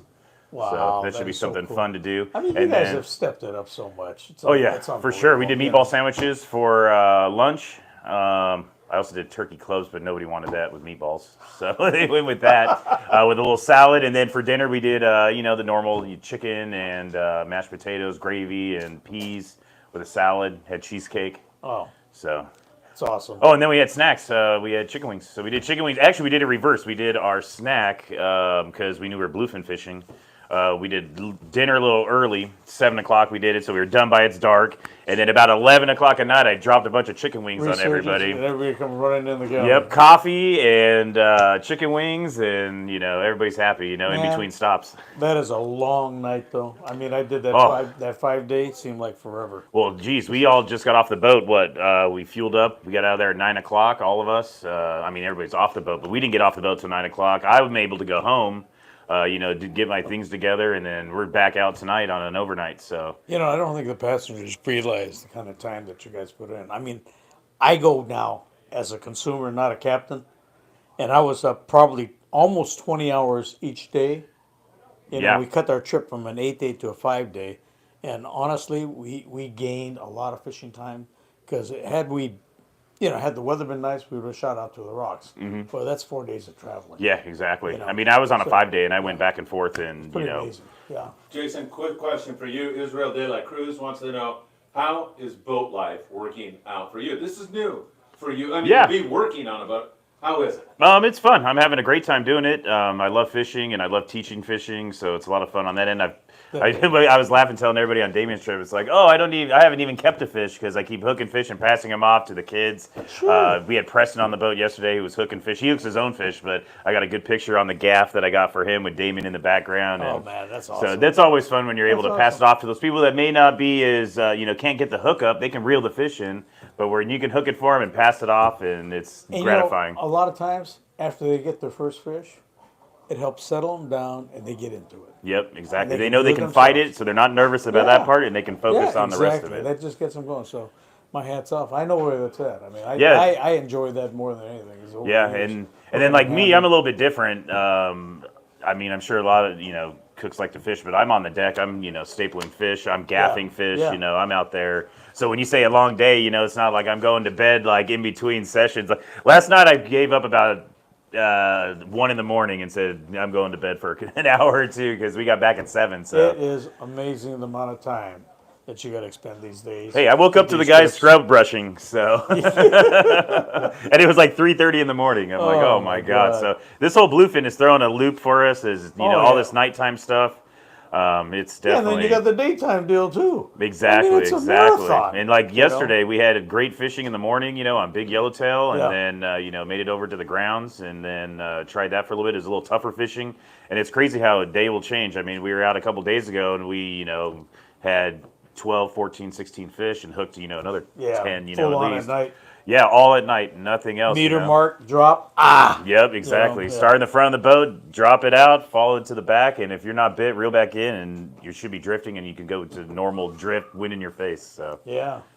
That's awesome. Dan Smith says, Jason, we love the photos you've been putting up. Well done, my friend. yeah, I didn't take any yesterday, but check out Damien. He has all the pictures. He takes so many good pictures, and he had his girlfriend on the boat, and she was taking a lot of pictures as well. So I have actually a picture I gaffed a fish with her, so that he posted. So I bought all these cameras over the years, and being on boats, unless we had a photographer or we're shooting TV shows, a lot of the footage never got set because I have all these cameras. When the bite's on, I'm fishing. yep. And I go, doggone it, I could have got the whole stop on the GoPro. And I've had the GoPros on. I bought 2 of them. Never got to figure it out. I was with the friend that he's going to be on next week.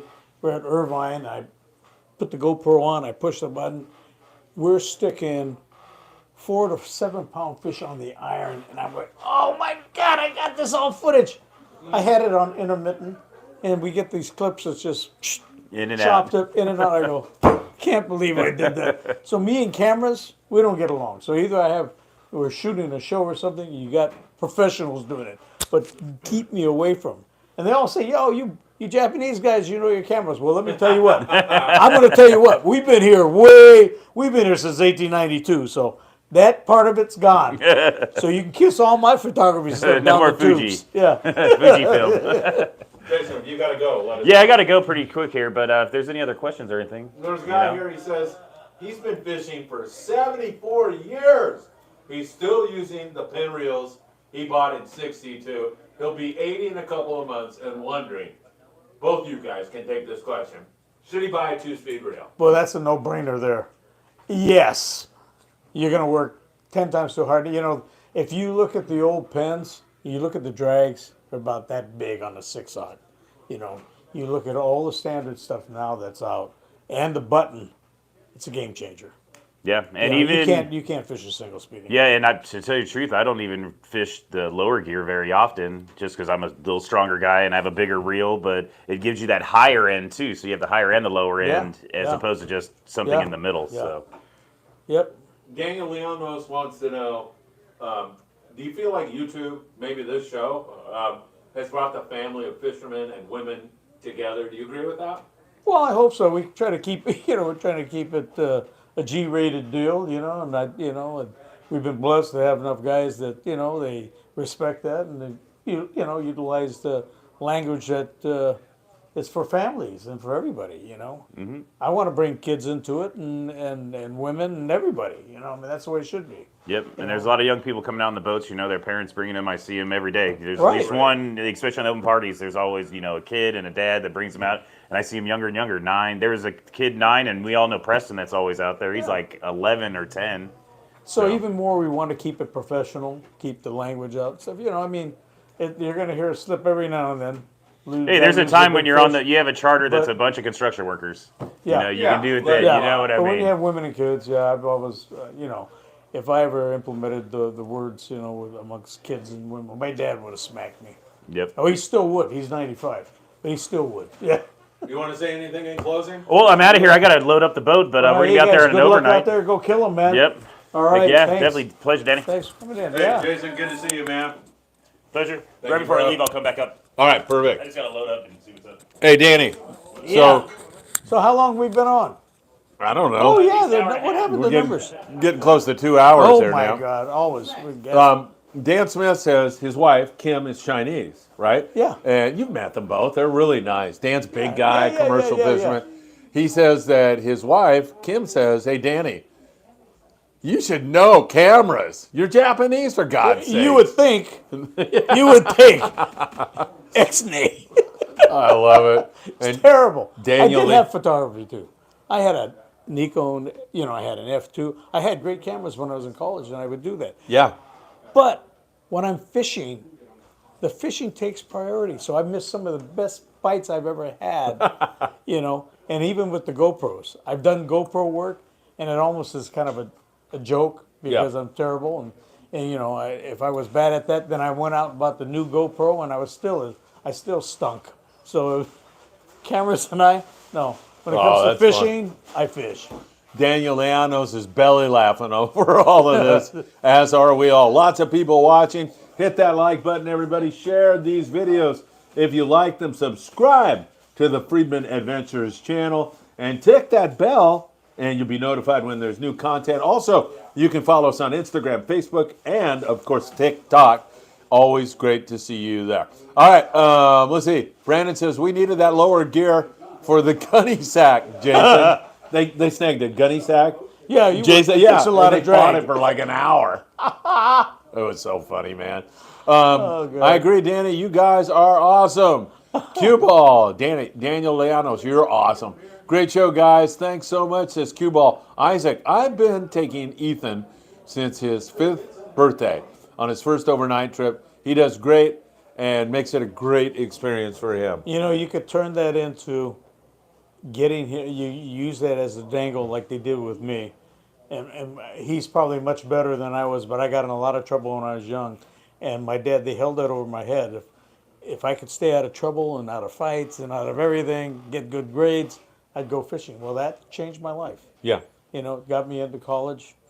The only problem was that my dad wasn't expecting me to go into fishing after going to What do you want to UC San major in, Diego. Danny? Running a sport I boat. think fishing. Yeah, pretty much. I love it, man. That's funny. But you know what? I got to tell you something, folks. If you're young and you're watching, if you're following your passion, it's not work. And you're going to take it to a different level. Because if you love doing that, you're going to do your homework. You're going to go that extra yard. You're going to be innovative. You're going to be playing with different things. And you're going to have that open mind to think, well, I wonder if I should try this. Well, then you go try it, But when you're passionate about something, it's not work, And not only that, I hate to work in current events into this, but AI is not going to take your artificial intelligence in the next 5 years is going to change everything. Right. Good thing you're But married, there's 'cause still. you could have found a girlfriend. Hey, I wonder if my wife would mind if I had an AI girlfriend. Do you want to jump on here for a second? No. We would love you to. Sure. Okay, perfect. on. Mike Morrison. Hey, the we schmuck love it, is man. going to join us. We love it. You know I was kidding about that comment about you being a schmuck, I right? don't have feelings or a soul, so you're safe. Yeah. If you had any feelings, they'd be No. hurt. Here's but your no, chance unfortunately, to we don't. promote what's going at the landing. Talk to the Yeah, guy, Danny Kadota. I don't really care what went on at the landing today, but I did sneak away on a skiff that was working, and I caught 15 Barracuda all by myself today. Really? Who's that, Garrett? No, just another one down at the end. Can I Sweet. steal it one day? I don't know if I got the crap kicked out of me coming home. Though. Yeah, it wasn't. Might be too old. I but knew they're on the chew, who I knew cares? I was getting myself into, but I was fishing one of those mint and white tatty 4-0s like behind your head there, and it Oh, was- you went a little shorter. Yeah. Yeah. It was biting every cast. Yeah. The birds were still working. The whole fleet Yeah. left, and I was like, "Oh, look, birds are still picking." Had it all to myself. That was Oh, cool. that's cool. No, Oh man, what's wrong with you? I wanna didn't get- prepare. I didn't literally wanna get grabbed the slimed. jig stick and one lure, and I just went for it. That Oh was wow, that badass. sounds like fun. I love catching those things. Yeah, this barracuda fishing is what I live for. I mean, Oh, barracuda and well, bass. yeah. I haven't seen the sand bass yet, but you know, who knows? It might not show up. But then again, it might show up next month. So this You know year's- what? There's some people out there listening to this right now, and I'm with you, by the way. I don't know about you, Danny, but some people are like, wait a minute. You like you mean you like that better than catching these bluefin? 100%. And my answer is yeah. 100%. Why? Because these bluefin are big and they hurt. Like if they're catchable size bluefin 30 to 50, Yeah. those still suck. Right now we're dealing with 70 to 90 pound fish that are fighting like you would assume a 200-pound fish. Yeah. These 200-pound fish will come straight to the boat. You put the right pressure on them, get their head turned, they come Yeah. right to the boat. These 70-pounders, they beat your ass. Well, like, look, it's now insane. think about this. You get a young buck out there that's in shape. Yeah. Okay. Like Larry. Yeah. Okay. They're not going to go easy. But they- but that's not saying They get Phil and I out there. You hook us, and we're going. I'm not going to resist. Just wind me in, let me go, whatever. Yeah. You know. Even if you stick a gaff in me, what the heck? Nah, you But know, yeah, and but- how old is a bluefin? How They old? grow How, pretty fast. how Not old that is old. how They old is a grow 200 so pounder? fast. A tutor, I'm going to guess 3 years, 4 years. God, I don't even know. To be I'm honest. gonna say 5 or 6 because this Yeah. tuna. Oh, by the Yeah, way, they've they been caught a 300-pound tuna finally. So They did. Yeah, Who so did? that- some smaller skiff. Oh, yeah? It's a charter boat, but they did get one. Yeah, Wow. Dwayne Diego They got waited one. in. Huh?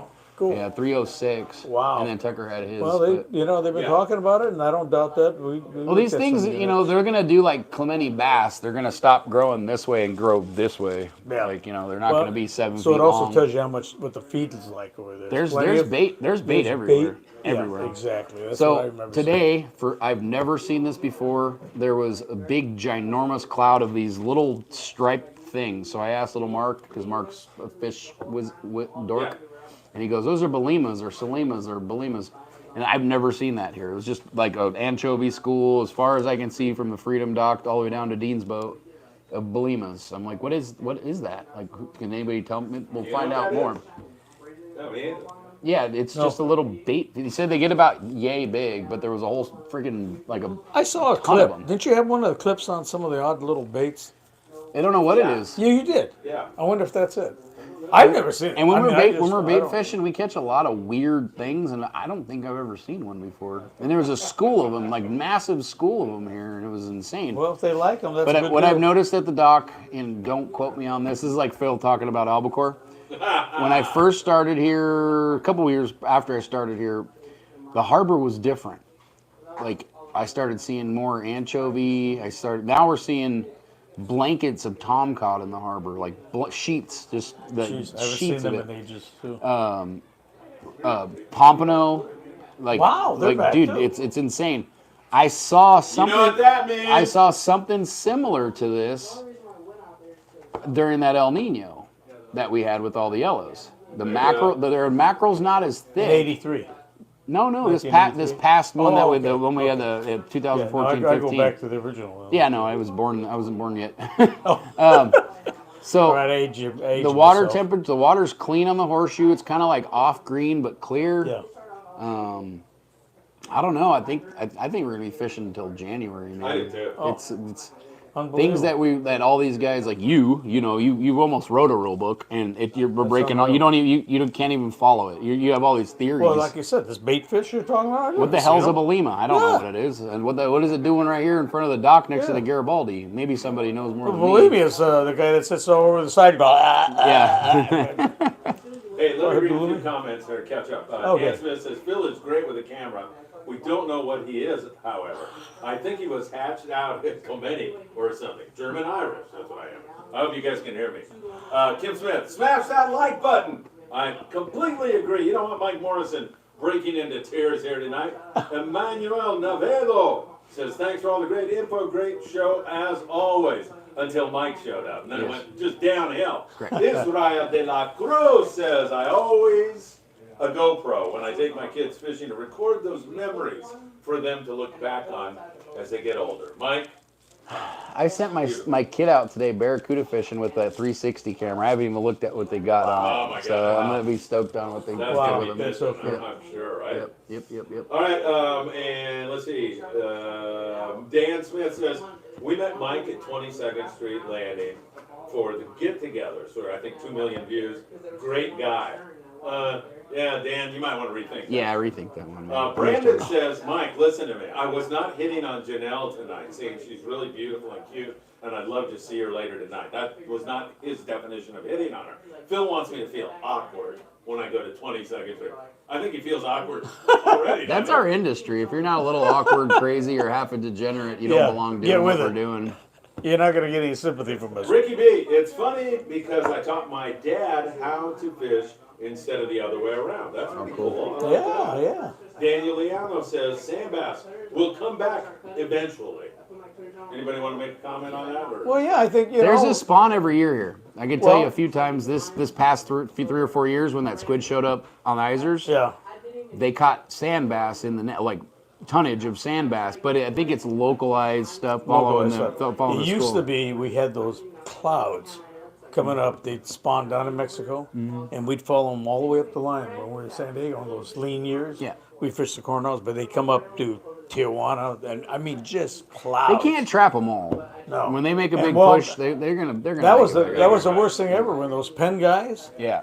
they trapped them, Yeah, it's chopped them bluefin up, food. and then they rejected that whole load of bluefin. Yep. Well, I mean, if you feed them a turd roller, what do you think you're going to get? Yeah. It's not not- fatty doesn't enough have the like oil a mackerel, content. Yeah, right? it doesn't have oil So content. they learned a lesson, but it did a number on those poors, the sand bass All right. population. Why Willie says it's all about the fight. He's right. Brandon's back again. Hey, Mike, what if I just paid $20 to the deckhand to reel those bluefin in for me? LOL. Or maybe I could get Janelle to fight one in a mini skirt. No, you didn't say that. I'm sorry. That's that fight with those big boys are nasty. Chances are you give up on these things most of the time anyways. I mean, even you, Larry, like at some point you're like reevaluating, like, God, this sucks. But then it just comes up and you're like, Larry, man. I mean, yeah, no, you know what I'm your saying? Like body. it's been like that. But like this guy. 9 times out of 10 on a boat with 35 guys, the deckhand's landing probably 40% of that fish. You It's know, just too complicated too with the tangles and the stress and all that other Well, stuff the that goes with it. night fishing, I think the percentage of landing is a lot better because you're hanging them on 100 plus. Correct, Right. correct. And 400, so you're up and down on them. And yeah, and most of the stuff doesn't even those bigger fish don't really take that much line. No, if you're it's on those them the big whole time- circles that suck. Yeah, and I'm pretty much pointing there, and we had that huge swell. We got out when you're first allowing the boats out there. We had to cut our trips down from an 8-day to a 5-day, which was a blessing. We fished 5 20-hour days. It was a killer. Oh, yeah. But on those bigger fish, I had a worse time where we hooked the lighter, hooked those medium-sized fish on light line, on the 30s. That was it. That was it. Yeah. Yep. I had it down there and I just turned the hand on. We were using these were the first graphite prototypes, straight graphite, no composite, straight Mike, graphite. let me know if you Pretty need to run, but you're going to get a lot more questions. I can tell you're a big hit, schmuck and all. I apologize to you face to face for saying that. Yeah. Larry heard it, sure. so I can't deny it. No, the witness. Yeah. He's got my back. We're good. Isaac, Barracuda or some of the fun and best fish you can have. Oh, you I don't- remember when Ethan got his first taste of Barracuda jig stick. It was every cast, and he was loving every minute of it. The joy on his face. Oh yeah. I love it too. They do that. You don't have wheels on your car, by the way. Just throwing that out there. Who? California Salima. That's it then. Salima. Oh, I gotta look that up. I've never seen him in schools. Oh, the ever. big I don't fish. think I've ever seen Yeah. him personally. Yeah. Thank you, Metro. Amazing. Daniel Liano says, I'm all about calico and spotted bass, but the last 15 years I have been addicted to the bluefin. Oh, a lot Oh, of you're guys. in the right There's place. guys that their kids are never going to college. Like they spent the law. Either half of my kids. Isaac says, I sent it to you in Pinnacle Sport fishing, Dwayne Dunn sport Diego. fishing film. Yeah.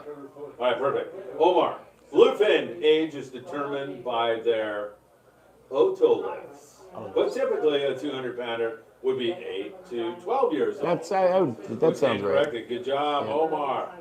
Halibut Man says, if you eat too many California Salima, it's a hallucinogenic. Don't tell Morris. I'm gonna catch them tomorrow. I know what I'm doing in the morning. Yeah. Larry's I'm gonna running turn them out into of beef bait jerky now. strips. See how many we can take. Larry's trying to get them now. I was gonna roll them and smoke them. I think. Hey, wait a minute. We can make some money on this, Danny. I know. Let's see. Daniel Llanos, no more rule books. Yeah, that's for sure. Great fishing, that's what it means.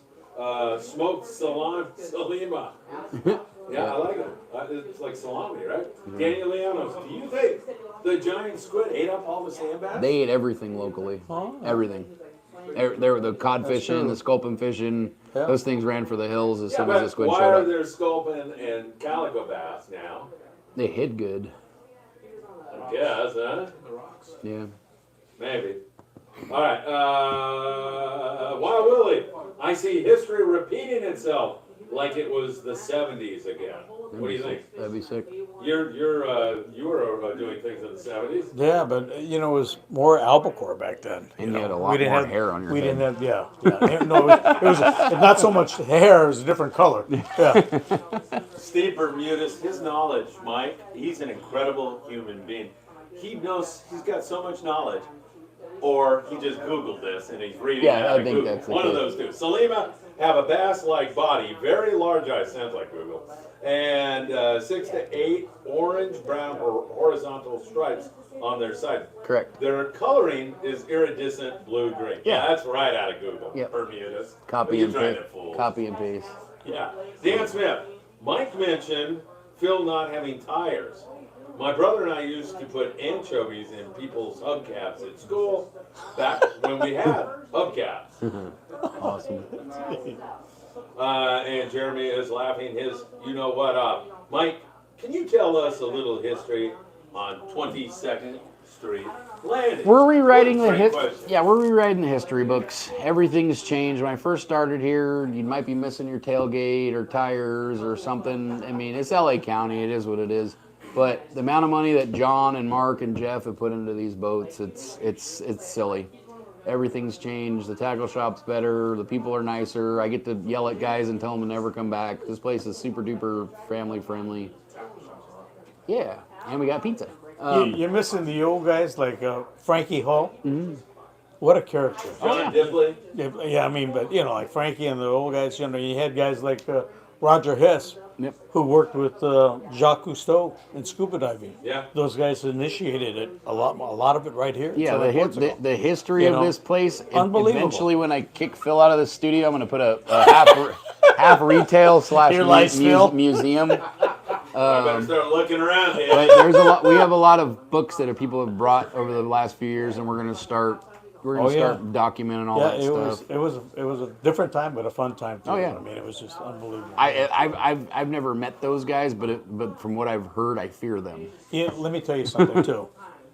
You can say all you want, but so much of the innovation came out of guys like Russ Eisner. Yep. Look at Spectra; he was here the whole time. Yep. With the charter boats before the first rain, the It peace. just boils down to in the Indian. cycles that we have.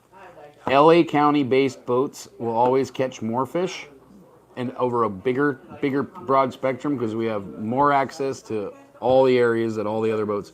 If you're fishing at a San Diego boat, unless you're below the Coronados, you'll be fishing next to the Pursuit tomorrow. This is just a weird cycle that we have. It's going. It always this repeats itself. The stuff that we're catching is something that may have been here before sport boats, but and on all the San Diego boats, when I did my 5-day, we spent all our time up here. yeah. Outside Clemente and Catalina, up to the west a little bit. But yeah. All right, Brandon has another question for you, Mike. I know you love Brandon's questions. Hey, Mike, what percentage of the bait you bringing in are anchovies? Every day's been a Still lot a different. lot because it gives us fans hope that the albacore will come back. It's there's more presence of anchovies this year than it has been a lot in the past. There's actually anchovies in the barge today. Yeah, so Pat's it's like, been whacking them too, right? Yeah. Whitaker's been getting them. yeah, Yeah. well, we gave him the location. Yeah. So he's figured out how to catch them next to us. So, Cool.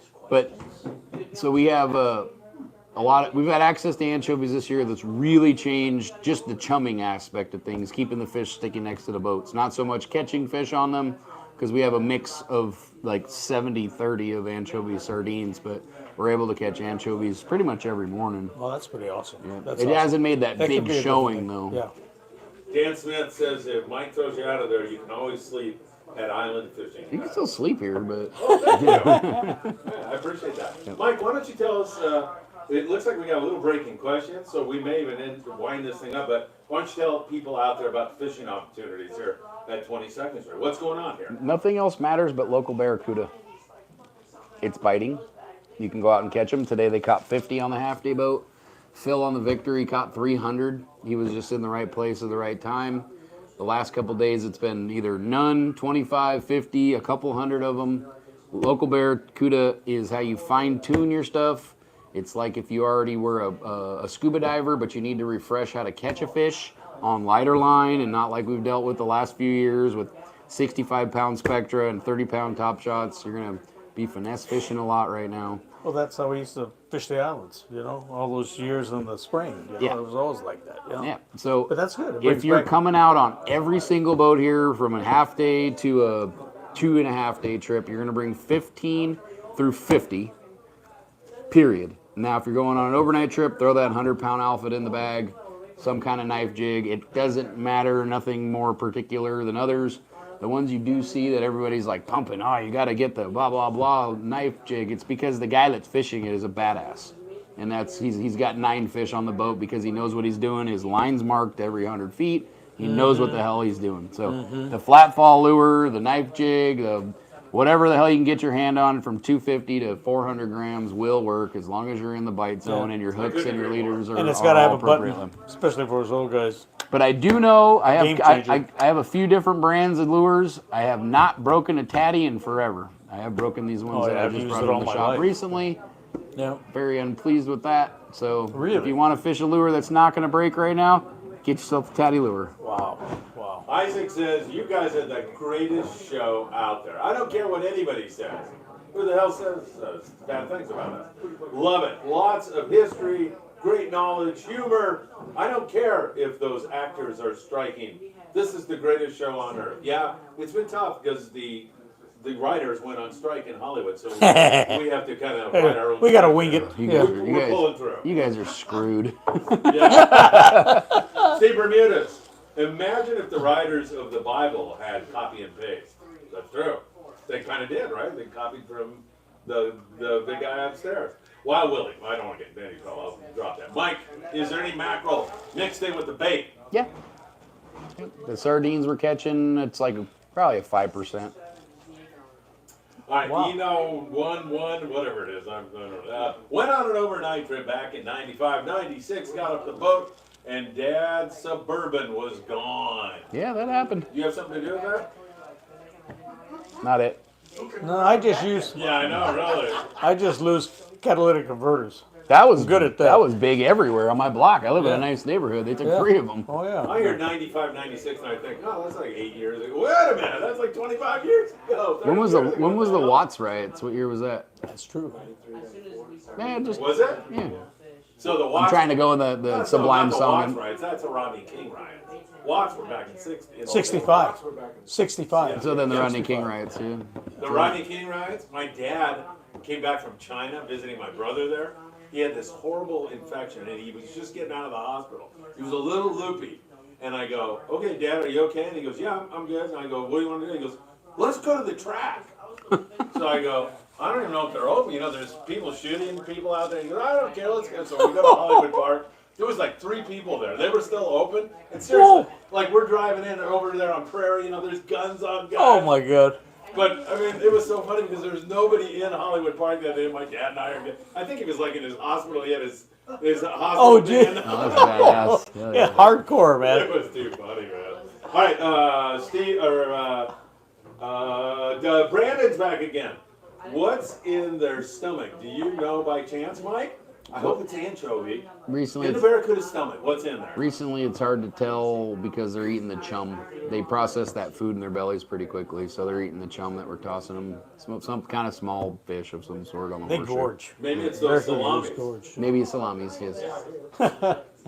Israel de la Cruz, he wants to know if it came down to fishing with anchovies offshore, what hook size do you guys recommend? Both you gentlemen. Size 6. What are you fishing? What species are you fishing? What are you gonna? We gonna put Because 5 I anchovies on told a you- size 1? So like this. Yeah. To me, chovies, the best hook ever on smaller fish. I'm going to say like albacore and stuff like that, fish in the 20s, is that gamakatsu. That it's a light ringed hook. It outfishes everything. Now you don't want it on. I've straightened it out on bluefin. I hooked some big bluefin on our freedom trip. Right. Straightened them out, but on everything to about 40 pounds, it's unreal because it's 350 milligrams, including the ring. So it doesn't Now weigh people don't anything. do this Yeah. I'm in here, homework, babe. except for like some friends of mine that weighed them. A standard mustad, same size hook, 450 milligrams. So that's you're talking about considerably more. We can't do this. No, they don't, but it matters. Well, Trust yeah, me. but like you said, right now, if you were to do today's comparison of stuff, we're like saying a size 1 circle hook, and that's a big hook, or a size 1 J hook. That's too big for an anchovy. The girth on the hooks is gonna blow them out. You know, That's right. you're And not on gonna. a touchy bite, good luck. Yep, that's what I said. Like if you were gonna get anything, size 6 J hook or a size 8 circle hook. That's where like the ring is as big as the hook. Good luck See, and I pinning it can't- on I there. can't- But if you want to get big, I can't you're fish talking about circle you're gonna hooks. get big. It's weird. I don't know if it's a thing in my head. I've- But I cannot The fish circle hooks. I smallest grew up circle hook I fish is whacking a them, size and 1. it's just get bit. Yeah, swing on it. Yeah, Yeah. It's what you're used to doing. yeah. 540 Slinger, Jeff Yeomans. Mike, you know Jeff. He wants to know if you'll be joining him on the Monte Carlo tomorrow afternoon. I'm working on it, I think. Are so. you really? Yep. Nice. Want to go? I'll be serving beer at the LA County Fair tomorrow. When's the My OC part-time fair? job. Starts tomorrow. Starts tomorrow. Yeah, I got a month of that, so or whatever I'm serving. I'm actually a bartender, so not a very good No Bud Light though. I'm sure. No. Jeremy G. Heard a ton about Charlie Brown hooks. What makes them so special? Oh, they're kind of like the Gamakatsu ones. They're real super thin. Charlie Brown. I never even. Come on. Ever heard of those? No, I've been out of it for so long. Larry, you're gonna have to go over where his place Here, is. Here, go. because- Jump in here because I'm gonna go help Tony and All right, There you here, go. let me have There it. you go. Larry- Charlie Brown. Larry is yeah. making See, I'm his out of it, man. appearance. I'm so old. I'm out of it. Folks, say I to want my to old introduce you to the new bodyguard for Freeman Adventures. Because my kids are so busy, they're big, strong guys. I think you could kick their ass. So you're hired, Larry. Go out there and, hey, let me fix that for you. It's screwed up in your neck there. All right, Perfect. Larry's going to come out and he's going to tell us what Awesome. Charlie Brown hooks are. Larry, why don't you introduce yourself? You just got off a phenomenal trip on the Pride. Not that long 2 ago. weeks ago, we were on the Pride. It was pretty funny because Sean had hit me up. He's like, "Hey, so I got intel. They're right here. I mean, just a couple hours from us. Do you want to go?" And I said, "Well, it's up to you, man." I go, "This is a small little boat. It's supposed to be pretty nautical out there, you know." And he's like, "It's gonna get a little nautical." So we charged it.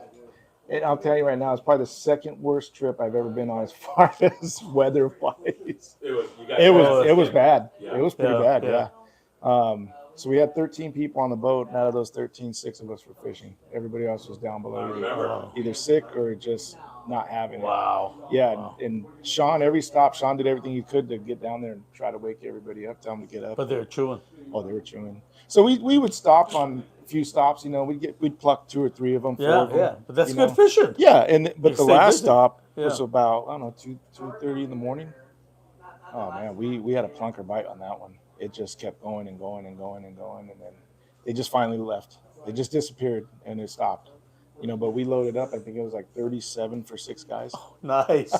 And Nice. Larry, I saw you shaking your head, yes, when Mike was saying, guys with a metered line, guys that know what they're doing. Yeah. Is it like the jig's almost not that important? It's all that stuff. There's- What do you say? There is to me anyways, there's a science to jig fishing. A lot of people think you just drop it straight down. No, you don't drop it straight down. depending on your drift speed, depending on how windy it is. I mean, there's a lot of critical things you got to think about. People think you drift it down and you just let it go out and it scopes out. Well, Yeah. you know, and I tell them, well, if they're metering down about 250, 300 feet, I usually go down to about 400. Downwind corner. Yep, and that's what you do. Yeah. That's a trick. When it's really windy, I cast it up swell. I mean, as far as I can cast Oh. it, and by the time it gets to the back of the boat, it's down about 350 or And it's 400. where almost you up and and it's down in straight the up and corner. down. Yeah. Straight up and down. And that is Exactly. key. And that was Key with a is 400 gram probably, right? 350. A 350. That's That was my using go-to 4. right now, 350. Yeah. Yeah, you know, Mike says, you know, the jigs really don't matter. It's Yeah, it's yeah, putting just them right get in in their right face there, or yeah. near where they can see Yeah. them. You know, it really is. But that it's funny because you see the newer people that come out jig fishing, they get down swell, they drop it straight down, and it's pretty windy. They get about 500 yards out or 500 feet out, and their line's almost straight parallel with them. You know, and it's like you're not gonna You're out of the you're zone, not pal. you're not gonna get bit there. I said, you know, a lot of the times when the captain meters the fish, it's straight up and down. Yeah. He could see them on the sonar, and Yeah. if they're going to come back and charge the Right. boat, he'll let you know, and he'll tell you where they're at. And most of the time, sometimes I've actually waited, see if they shoot back through, and they shoot back through. I'm casting them as well, getting them down. I mean, that night, I think it was about 11 or 12 I hooked, and I landed, I think 6 or 7, and the rest I just handed off to everybody. I was waking up. They were waking up. Oh, here, take it. They were waking up trying to wipe I the love boogers it. out of their eyes. I love it. But it was great. It was Yeah. almost on that last one. I got bit on every drop I dropped. Oh, that's awesome. Yeah, That doesn't get any better. no, it That's was really cool. It was Yeah. a phenomenal bite. you Those know. guys on the Pride fish hard. Oh, Sean's great. Sean fishes hard. You know, if you ever get a chance, if you never I fished fished him, with him once. yeah, My first cast ever on that boat, I nailed one. did you? My very first cast when we were at Tanner. Yep. Yeah. Just got the anchor down, and we had live squid, Oh, and nice. we had deans, and I go, you know, I'm a dean guy, right? Yeah, Fire the dean, it just kept swimming. I just, you know, and back to the Charlie Brown hooks. Yeah, right. I don't know a whole lot about them. I just was introduced to them this year, and the thing that I seen, you know, you talk about the small gamakatsu hooks. Yeah. they're just like that. They have a, if I remember this one was right, on the head of it where the ring goes in, it's flat. It's not like a round, and it has a very very small ring on it. You know, but from what I'm hearing, there you can't get them around here. You got to go outside of California or something like that most of the time. I mean, You can find them online. you can find them online. A lot of guys get them online. You know, but see, and that's what's cool about watching this show. Those little things like that make all the difference. yeah. You know, like my hooks made a huge difference in a touchy bite. You know, and especially like the old school bluefin Yeah. bites when we're fishing 15 and stuff. Oh yeah. Oh my God, it made all the difference. You're bit every cast, and everybody's going, "What are you doing?" Well, you know, and you talk about old school. It's funny because we go away from all the old school tactics we used to. I remember the 80s and 90s when we fished for all the albacore that were up here, and we would get some fly through bluefin that came across, you know, here and there. And I'll never forget it. Mark from Performance Tackle, I went on my first bluefin. Well, it was an albacore trip, and he says, "Here," he gives me some plastics. He goes, "Toss this on the slide." And I was like, "What are you talking about, the slide?" I mean, I was still brand new. This was back in like the late 80s, early 90s. Yeah. And he said, "Okay, when the boat slides in, cast it, you know, midship or wherever, just cast it down, let it soak in. And when you start sliding and come into a drift stop, you should be in the zone, you know." Just put it in gear. And it was a plastic. I mean, a little plastic anchovy, you know, maybe 6-inch anchovy Yeah. with a lead head on it. And first stop we went, I threw it down on a slide, and it was significantly noticeable, the line coming off. I was like, I think I'm bit. Clicked it in gear, and sure as shit, I was bit. Yeah. You know, but I hooked 6 fish on that trip, and it was all on the slide. Yeah. Nobody else was getting bit on anything else. We'd stop, they'd go away. You know, But as soon as we slid in, I drop it, and I got bit. that's why you deal with certain tackle shops, because the intel you get. Yeah. You know, like with us, it's different. I'm going to be calling captains, and Yeah. I call my brother. I mean, he's out every day, but I mean, you know, we get the intel, but the shops all get it. Yeah. So it's important to stay connected with your local tackle shops. Yeah, and to know, absolutely. because, you know, they're not there just to sell you tackle. No. Because if you're selling them tackle that doesn't work, you're going to get a little sour face from this guy. Yeah, they wouldn't be in But business anymore. by the same token, Yeah. here you go down there, here's the jig he just told you, and all of a sudden you're hammering them. Yeah. Well, that's why you go to these tackle shops. Yeah. You know. Well, who fishes bluefin with plastics anymore? Yeah. Nobody. No. I haven't seen it. No. What's funny is last year I tried it, and they were laughing at me. I got bit, but the bluefin was so big it straightened out the hook on the lead. we just talked about this earlier in the show. We never trolled. I mean, in all those years I ran boats from the 70s, you know, Yeah. to the 90s, you know, I caught one bluefin running full bore out to the 60, and it was, you know, a 20-pound fish or Yeah. so on a feather, right? We never had bluefin on a troll. No. And now, you know, you got the Mad Max. The one that's awesome right now is that Halco, because you can get them at trolling speed on a big boat. I'm talking about, you know, a long range You know boat, what's right? funny is that Helco. People don't believe it. That Helco, I think, outfishes that Mad Max. Yeah, because you don't have to burn as much fuel, number one. Right. Okay, you can get nailed at on a sport boat. We were on the American Angler, and we nailed, you know, What do you 40, got? 50, 60-pound fish, but we also got a 174. Nice. We never would have got one on a troll, ever in the past. I've never seen that. Was that how fast? 8, 9 knots? We were going mating. No, not even that fast. Not even that fast. Wow. You know, I would say maybe 7, 8. Oh, so you're saving fuel then. Well, yeah, and we're on a big Compared boat, to you know, I 14 mean, knots driving with Yeah, a Mad yeah, Max yeah. 400 yards out past your boat. yeah, and it was unbelievable because we never had stops on jigs, Oh, yeah. you know, on bluefin, you know, but it's changed. Yeah, the that- game's changed. It's funny, though, but there is a science and technique Yeah, to the that. Helco, jigging. you got to probably be over 12 knots to get nailed on that. Yeah. You know, so you're burning a lot more fuel, even if you're on a smaller boat. Right. But sport boat, you can't even get up to that speed. So this Halco's a game changer. Right. That's what I'm trying to tell them. They're I can't good. wait to throw that on a little heavier line on, you know, in a So stop. It's funny that you say that because what size is it? The 120 Helco, I think it is. That purple and black one. What's funny is, again, Mark from Performance was telling me about this. He said, take this, if you get into a foamer, throw this in there, get it wherever you can, and burn it as fast as you can. Okay, and that day, or the next, I should say, I was on the Nulo end, and I threw it in a foamer, and I burned it, and I mean, bit instantly, and I was just like, wow. Are you kidding me? And you know, it's a little smaller version, but it's good throwing foamers. Well, see, it's the right dope. I Right. mean, you got it. Mark gave it to you, and Yeah. you know, I mean, that's why you go to your local tackle shops. Yeah. You know, these guys know. Yeah. And that's important. You know. Yeah. Well, that's why we call him Mr. Miyagi. You know, he's been in the game Yeah, since like the yeah. late '70s. Yeah. You know, Yep. yeah. Hey, you guys, Larry, your knowledge is awesome. I'm enjoying this, Danny. I'm enjoying this. Do you have a little more time? I got to actually. I'm going back on the Pride right now. Okay. Hey, Larry, thank you. You got a bunch of fans. Ask Awesome. questions. We'll fill in Awesome, for you, man. man. Oh, You We got got it. some guys that are saying market That's so cool. performance is great. And I'll tell you what, I totally did. Great guest, man. Thank you. Yeah. Hey, thanks for having me. I Terrific. appreciate it. That's awesome, man. You Thanks, bet, man. man. Thanks for care. coming on. It's awesome. Thank you. Is it okay if I hire you as the bodyguard? Yeah, I'll do it. I'm old, man. Larry, Yeah. what's your last name? Lopez. Lopez, got it. All right. Larry, thank you so much. Take care. You're not related to Ray, right? I'll joke with him. Whoa, what a knowledgeable guy, huh? man. And a great guy. Yeah. Larry, take care. You know, Phil, we're blessed with all these people down here Yeah. in Southern California. And you're only going to get that in Southern Cal, folks. I got to tell you something. And my original thing today, we were going to talk about the ICAST show in Florida. And I got to tell you, there's way more knowledge right here, folks. And I kid you not, I'm not being arrogant about it. I'm telling you, you know, the mentality, and because of the technology that's involved and the latest and greatest in the tackle guys, you know, we're way up on everything. On, you know,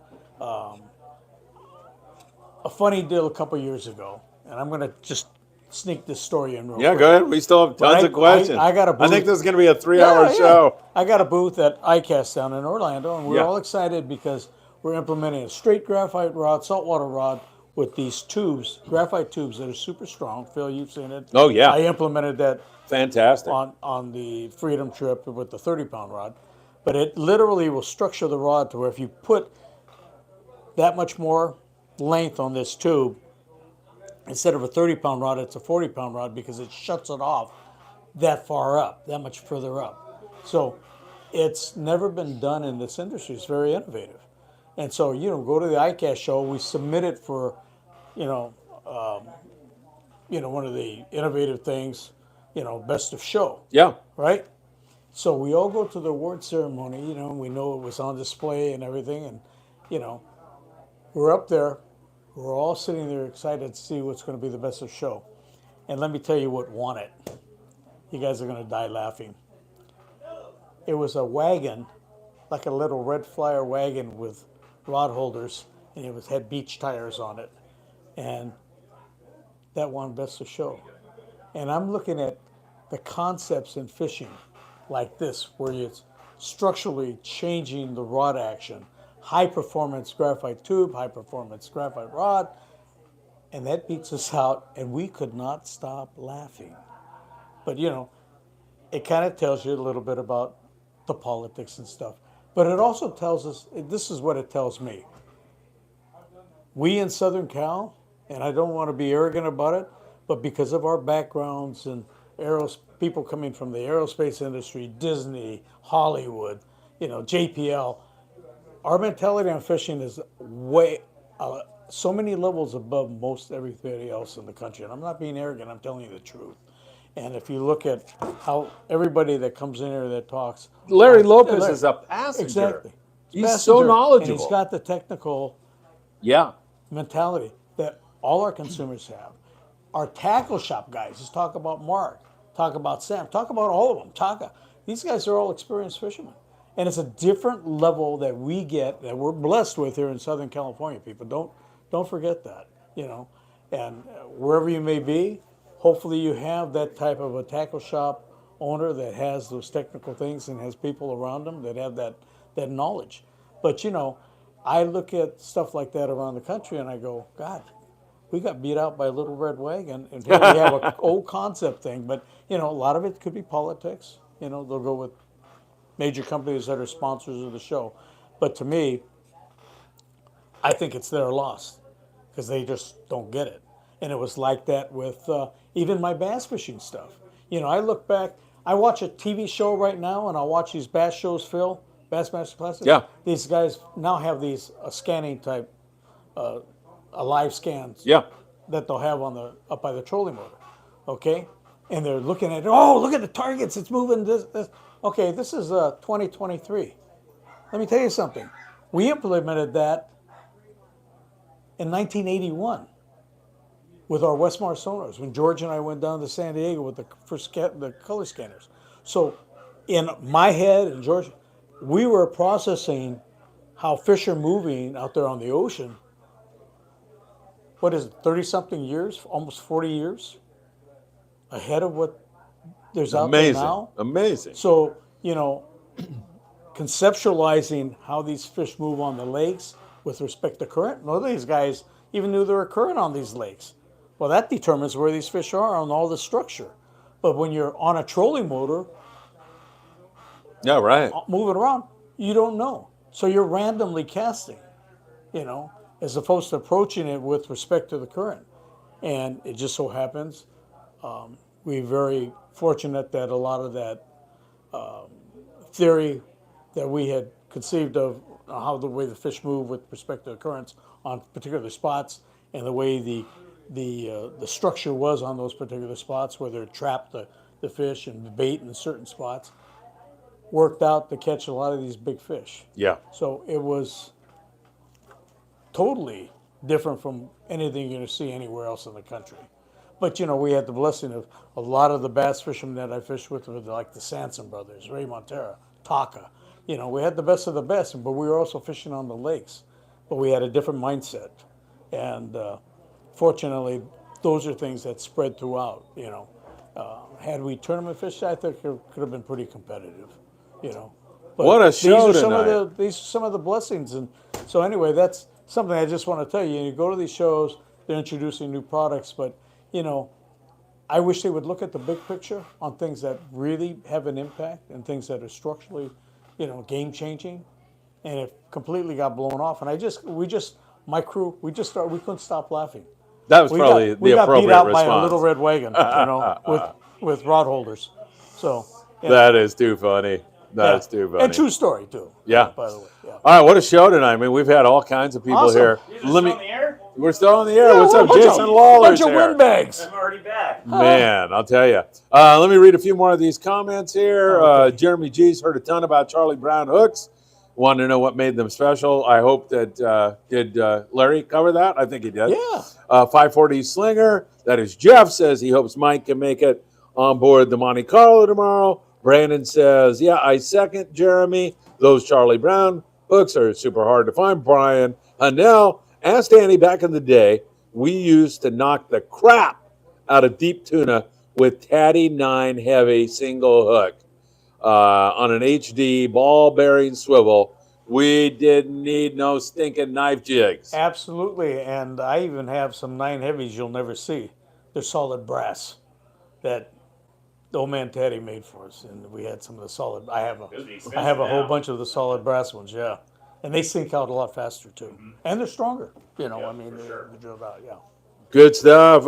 Let me get back to where in the heck. Oh my God, we have just got a ton more comments. Oh there. my God, what are we? I'm what are we? Hour and a half into this or what? 2.5. Did you know that? What a bunch of airbags! Holy smokes! You and I Hey, can't I'm here shut for you up. guys. Hey, me too. We'll not just going keep anywhere. going here. Yeah. And I just saw Tino Valentine walking by. If I see him again, I'll yell at Oh, him. yell to at come in. Tino. I want to say hi to Yeah, him. exactly. Yes, absolutely. All right, Always fun. Daniel Llanos. Danny, I'm saving my money for one of your new rods. Me too. The slide welcome. was my favorite spot. He loves fishing the slide, says Wow Willie. Duck Brandon, yep, Mark from Performance Tackle told me to fish that very small mega bait on the slide. I slayed them when I was 8 years old. There you Mark go. from Performance. Always talking. He's got an incredible reputation. Absolutely. Well deserved. Wild Willie, stand up on the bow and wait for the sound of the motor. You know when to cast. Emmanuel Navedo, very generous gentleman. What hooks do you guys recommend for jigs, single hook on back or assist hooks on top and bottom? You know, I would leave that up, and to be honest with you, I'd let your tackle shops rig them if you're going to put special hooks on, because they'll weld them. They'll do it right. You know, I have some Spro heavy-duty split rings that work, but you know, if you can get them welded and brazed, I kind of like that better. You know, and that comes generally from the jig manufacturer, so you can buy most of them equipped like that. Daniel Llanos, can you show us a Charlie Brown? Is it the same as a scrambled egg? No, Charlie Brown is a type of hook, right? Isn't you know, it is. And the I have scrambled no eggs idea. are The color. only Charlie Brown I know is Charles Schultz and Peanuts Yeah. and Lucy. Lucy and, pulling the football out. Yeah. Sorry, I'm sorry. I'm out of it, man, when it comes to that. Sorry Daniel, about that. sorry about that. Yeah. We'll figure that out for next Yeah, show. well. Brandon, we got the same advice, Phil. Mark helped me tremendously when I was a kid. Yep, Oh, yeah. he's a great guy. Yes, he is. Brian Wilson, I'm going to pull a black and purple heavy albacore feather behind the producer in the gray. Blue, white, once the sun comes up. Oh, Brian, you're going to get the first Albie this year, man, doing that. Which Halco model? I think it's the 120. I'm not positive There you on go. that. That sound about right to you, Danny? Yep. That's a good And one, right? and I don't even own one yet. I gotta go scour the shops to I get actually a couple in the shop in my bag. I stole that from Larry Lopez. He Yeah. mentioned a 120. Perfect. So Jeremy G had the Mad Max out last year on the 2 rods when they were the hot thing to have. The 1 rod with the Halco got hit 3 times and 0 on the Max. Those Halcos slay. Not only that, it's going to save you a lot of fuel. You're letting the folks, cat out of the bag because here. You know, you got to troll those the Halcos. You know, you at a much slower rate, and they fish better at a slower rate. Whereas the Mad Max, you got to kick that boat up. You're going to be burning so much fuel, and on a sport boat, you can't even attain that speed. So Right. it's much more effective. Yeah, definitely. There's no doubt about it. All right, Brandon says, I don't have any more. They're very hard to find, Daniel. It's back ordered to heck. Israel de la Cruz says, Phil, we need to have a full podcast with Larry Lopez in the near future. I couldn't agree more. Oh, absolutely. He's a super knowledgeable Absolutely. guy. I hope they don't leave before we get off this. If I see him, I'll yell and get a phone number. And I'm sure Mike might have a number on the guy. So yeah, I'm with you, Israel. Absolutely. Absolutely. Brandon, just Google Charlie Brown hook, and you'll be able to figure out where they are. Daniel Llanos, there's nothing better than a Cal, or than California. Our engineering all started here in LA and Orange County. There's no doubt about it. I mean, you look at the game-changing things that really, to me, and I've talked to Dave Oshima about this, one of the big game changers was the Newell reel and the Newell spool. Because up until then, we had a plastic spool and a metal spool. Yeah. Metal spool you couldn't cast. Yeah. It was too heavy. Plastic would implode. And so, and talking to the pen reps back when I was a kid, because I was a kid, they just blew me off. Yeah. But, mistake. Big mistake. Because his mentality as far as we sell every reel we make, and he used to come, but Jigmaster came with a plastic spoon and a big heavy metal spoon. His mentality, and it was, what was it, $14? He said, we sell every reel we make. We're not changing our tooling for you guys in Southern California. Well, shame on you, because after Newell came about, it went to a reign of Newells, and Daiwas, and Shimanos, and aftermarket companies like Accurates and Tiburons and Pro Gears and you name it. But they became machined reels because we had access to CNC machines, and it changed the game, put the pressure on them. Penn's now getting back in the game in Southern California, but it took an awful long time It did. to get back in the game, mainly because they didn't listen to our consumers. So, you guys out here that are listening and picking up all the hot information from these guys and knowledge from over the years and From history, you?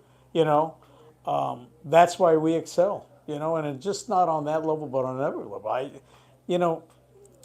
I'm very competitive, so if I go back to a different region, I'll do a homework to where I'm going to fish and do some studying on it, because I want to go in there and compete. And you're going to find that Southern California fishermen will blow everybody away. And I think I mentioned this before in another podcast, but I remember being at a Bassmaster Classic, and Toyo Shimano came to me and said, hey, you want to go fish tomorrow? I said, well, what do you think? Do I want to go fish tomorrow? I said, sure. He says, well, they got the top guide from New Orleans that wants to go head-to-head with you, just you and him. I said, okay, cool. So I said, send him over here. He's in the Shimano booth, and I sent him over to the G. Loomis booth where I was in. And so I asked the guy, I said, so what do I need? He says, well, you need a 7-foot spinning reel, a 7-foot rod, a spinning reel, and 10-pound line. I said, well, can I use a casting reel? A casting outfit? He goes, no, you can't cast that far. I can't cast that far. I said, okay, well. So I grab a Shimano Chronarch. I get a conventional bass rod out of the G. Loomis booth. It was an 8400. Spool it with 10-pound. I go out there and meet this guy. We're fishing out of the bayou. You leave the bayou and we're going out to the rigs. We stop and get live shrimp. So we're fishing live shrimp. Puts the anchor down. First cast. Nail them. I grind them. I bounce them. The guide, the hot shot, he hooks one on his spinning reel. He's fighting this thing. He's fighting it. He nets it. His fish is getting tangled in the net. By this time, I'm on my second fish, and I started lapping them big time. But, we bounce it, and I wasn't interested in keeping the fish anyway. He wanted competition. He was going to get a competition from me. And so I was smoking him so bad, you would think that he would change tactics, but they don't change. And I was asking him, I says, God, the shrimp's sitting in the water, and it's getting big. Do you got any plastics? He goes, no, we don't use that stuff. I said, you don't have any plastics? He had one crude-looking thing. It looked like you remember the old salty dogs? Oh, yeah. Heck yeah. Just a stick of plastic. Well, the package was so old, you couldn't even see the bait. Yeah. So I pull it out, put a lead head on. Now I'm doing like 3-to-1 on him, and he's fumbling over himself because he's so frustrated. Yeah. You think you change? They don't change. Right.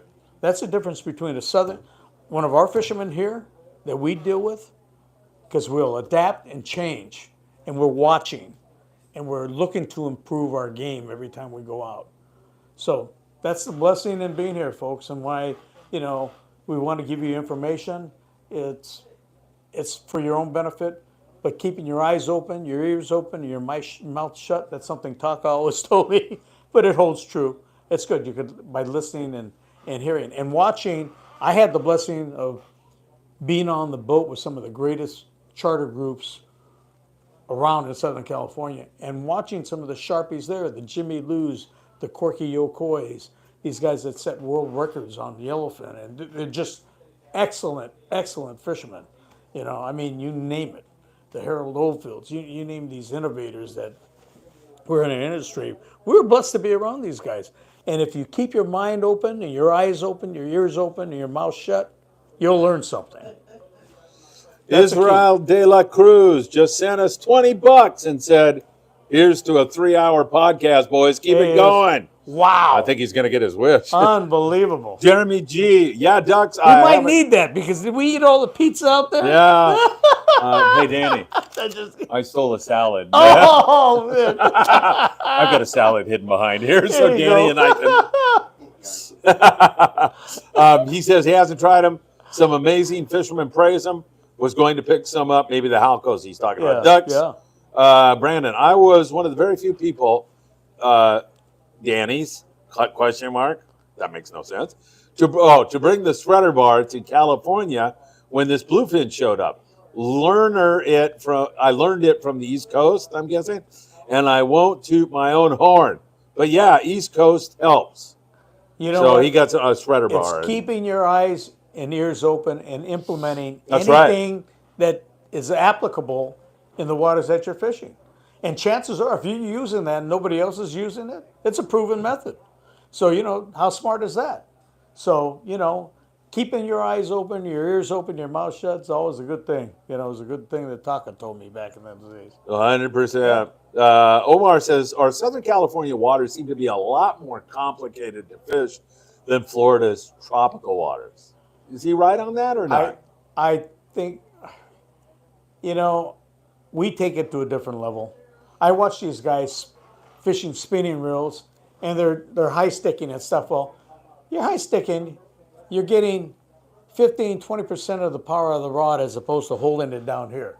If you watch us fishing the tuna, where I'm holding it down almost always lower than 90. Phil, you got some clips, right? Yeah, absolutely. On the American Angler, the stuff we took. Yes. And it's always down, usually at 45 or lower, because I'm taking the max pressure out of it. And I'm using a material that's recoiling faster than any composite or anything else. It's straight graphite. So at that angle, you'll never break it, but you're putting the fish on quicker. They never get a chance to get their head down. So if their head's pointed up and they kick, where are they coming, folks? They're coming up at you. So if you're keeping up with that stroke, they never get a chance to get their head down. They'll kick their way right to the boat. So it's implementing every little thing you can, utilizing the rock of the boat. You got to be cognizant of the rock as you're as you're going up. You hold it and you time it with the stroke down. As you go down in the swell, picking up the line so the fish never gets a chance to get his head down. So it's taking advantage of every little thing that your technology and Mother Nature gives you. Got to use it all, folks. Travis Bright. Travis, your ears must be burning because I was talking about you to your buddy Bob Gifford today, saying, you know, Travis, like he's so much fun to fish with. And we were actually talking about you today over in Redondo Beach. Hey, Phil, what is the price for the overnight Apollo trip September 7th and 8th? Oh, you're throwing me a curveball. If I don't hold me to this, $350, I think. 350 big ones. But that's going to be a great trip, too. You can already see that coming. I think that's it, Travis. I can send you a text later if you send me a text and remind me because this is going to be a really long show. Oh, my God. We're loving it, though. Daniel Lianos, from after World War II, a lot of good engineering went into fishing. Oh, absolutely. You know that tank antennas were fiberglass. Where do you think some of the first fiberglass rods came out of? You guys knew that. That's a lot of those early ones were implemented from that. Yeah. Salty R wants to know what the secret is as to why I am so handsome. I would say it's your glasses. You need to get your vision checked. And plus, I'm not on camera, so that's one way. You're too funny, man. Cue ball. I got a 6-inch brown Halco I call Charlie Brown. It's never not stopped the boat, and the paint job is almost chewed off. That's there you even are, cue better. ball. You know, you want I call them veterans. That's the bait you want. Yes, definitely. Emmanuel Navedo, Danny, where can we find your rods? They're going to be on the market pretty soon. Keep an eye out. You just We're changed going to be doing, we're manufacturers, changing right? some manufacturers. We're doing some different things now. But just, we'll keep you posted, and I'll keep you posted on here, but we're going to go through a bunch of changes. Yeah. All right, Danny, 540 Slinger. That is Jeff Yeomans. Danny, when you are buying your Huckle lures, also look into the giant trembler model. All right, we'll do that, right? I will. Yeah, We need we'll to have check take a that look at out. it. Yeah. Definitely. Thanks for the great suggestion, Jeff. Brian Hanel, new reels really changed the game for wahoo fishing. It changed the game for everything, folks. When we went to aluminum spool, when we had a plastic and a metal spool, that changed everything, you know. But that you got to thank Carl, and I remember getting the first sets, and he had all of us. My number was 16 on the Mustang, also my set that I had, and he gave us a set of all the different ones. And we went to him, smoke tested it. The only thing that we had problems with initially was like the handles would break. It's kind of embarrassing. I'd hook and hand a fish, and I'm watching one of my passengers wind it with the star drag. Yeah, I'm right. like, what the heck? But I mean, but the fact that the rods, the reels would cast the fly line at Chovy and would not implode because it was aluminum spool. It was lighter and stronger. That was the game changer, and that started all the retrofitting to a lot of the reels. Good stuff. All right, Danny, or wait a minute. Yeah, Dan Smith, who's a great guy. Dan, you're still with us, man? I love you. So there's tons of people still watching. They've been here the whole time. Get a life! This show's going to go to 1,000 views really my quick. God. I can tell you that right now. Dan Smith says, so true, Danny, about the mouth shut, eyes and ears. We have 2 eyes, 2 ears, and only 1 mouth. That's it. I think that is by the way, that's a quote from like Marcus Aurelius or one of the Stoics, like Epicurus. He said that thousands of years ago. Yeah, Like, you holds got true. 1 mouth and 2 ears. Holds true. Listen. Holds true. Right? Holds true, yeah. Yeah, it is so true, man. You can learn so much. This guy, Larry, walks in here tonight, Larry Lopez. Now, you and I can say, it's a passenger. I mean, we're not even going to listen to this guy. What does he know? Or you can open your ears and soak the wisdom in that guy had. You know what? If you're not willing to listen, and I don't care who you are, I don't care how many years you ran boats, but there's always something to learn. You just have to be willing to do that. And you can't gain in your fishing knowledge and your ability without watching and learning and seeing what's going on, and making those adjustments. So it's the guys that make those quicker adjustments that are going to be successful. I had to do that myself, folks. And the pressure that Phil and I, we were on when we had 30 skippers on the boat, and I'm fishing 20-pound because I'm seeing these 20-pound bluefin, a real light gamakatsu hook. I'm throwing a Dean, and my Dean's hauling it. Plus, I was out casting those guys with a 9-footer. Yeah. And it wasn't getting bit. And I looked at it, I go, you know what? I had a fluorocarbon, short piece of fluorocarbon to Spectra. Well, guess what? That works long range fishing, but when you're fishing with a bunch of guys with mono and lighter line, they're looking at my Spectra. Reeled it out. I had the next rod had just a little spot of mono on it. My 25, I threw it out. I didn't get bit on that. So my 30 was the only thing that had a longer shot of mono on it, and that's all I used all day. And I ended up, thank God, because I was lucky enough to hook all big fish. You kicked butt on that trip, Danny. But I mean, it's making those changes immediately and seeing what you're doing wrong and making adjustments for it. So there's always stuff to learn. Absolutely. Cue Ball says, good night, guys. Thanks for a great show. We're not gone yet, Cue Ball, but maybe you are. And if you are, thanks for contributing again. Absolutely. You're always fantastic, man. Really appreciate it. Jeremy G. Danny, I'm sure you've been out of the U.S. on some great fishing trips. What's the most memorable and why? I love a good fishing story. I've traveled with Steve Yatomi. Steve used to fish with me every week on the Mustang on 2 different groups. And I think if you haven't heard this, he used to long range fish a lot. And when they closed the Revilla Hejeros, he came to me and says, for this amount of money, would you do anything else? And I told him, I says, yeah, at the time I was reading a lot of magazines on fishing these things called the peacock bass. And it was in Venezuela. This is before he moved the operations to Brazil and stuff. He started tweaking it. Yeah. So he went down there and he blazed that whole thing. They slept in lean-to tents. They ate Vienna sausages out of cans. They got chewed to death by bugs. And now you go to his operation, he'll give you a list of the type of clothing you have, how you prep it with permethrin, so you don't kick the bugs out. All the preparation you do to have a great trip. Plus he works on all the lodges to make the amenities like being at home. And so here we go. He's gone down into I don't know how many countries now. And he all got hooked up with, I don't know if you remember Larry Dahlberg, but he had the Hunt for Big Fish. So Larry traveled around the world. Well, Steve held the camera for him, picked up a lot of stuff. But as they were doing it, he picked up countries that he wanted to set up lodges and guide services with. And that's where we got the Anglers Travel Alliance. And now he does destinations all over the world, folks.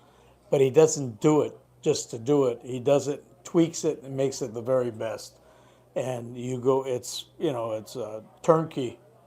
Tells you the list of things to do, things to practice. Tells you how to make, do your casting and this and that. And you should do what he tells you because he's got the experience. He told me when I went to Guyana, bring a fly rod. And I go, yeah, you crazy. He's 300, 200 and something. So this might be one of your more memorable trips you're talking about. Yeah. Go ahead. And Pete and I, the Murs, are very competitive, and we're throwing these lures. But after 2 casts apiece, these big fish will sink out. They got very sensitive ear bones, kind of a prehistoric type deal. It's very much like a tarpon. And I started looking at it, I go, what an idiot.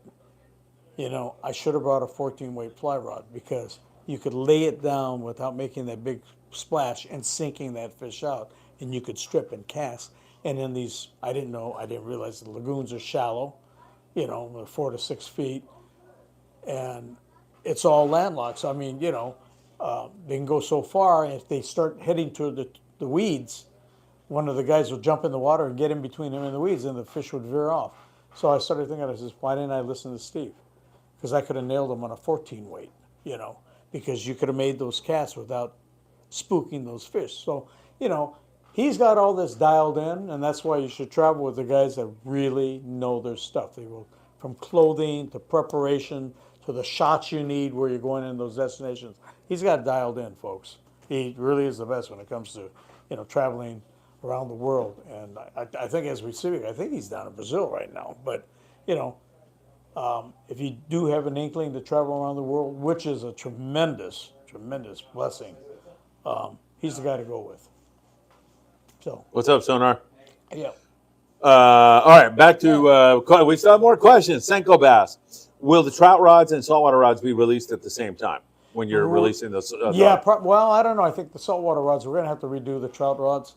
I've had the trout rods built by another company up there in Woodland, and we've had catastrophic failure on the ferrules and places where we shouldn't have.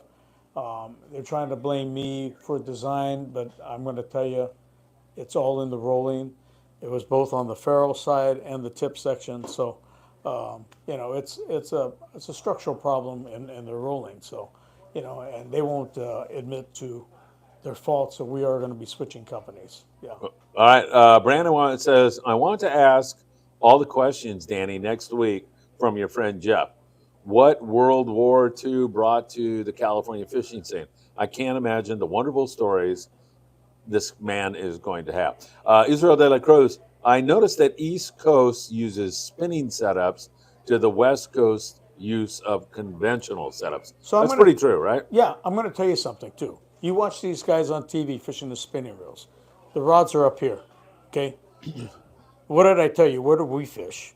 I fish the rail on down because you're getting, say this is a 30-pound rod, okay? Number one, I could put 60 pounds of pressure on it at 30 degrees.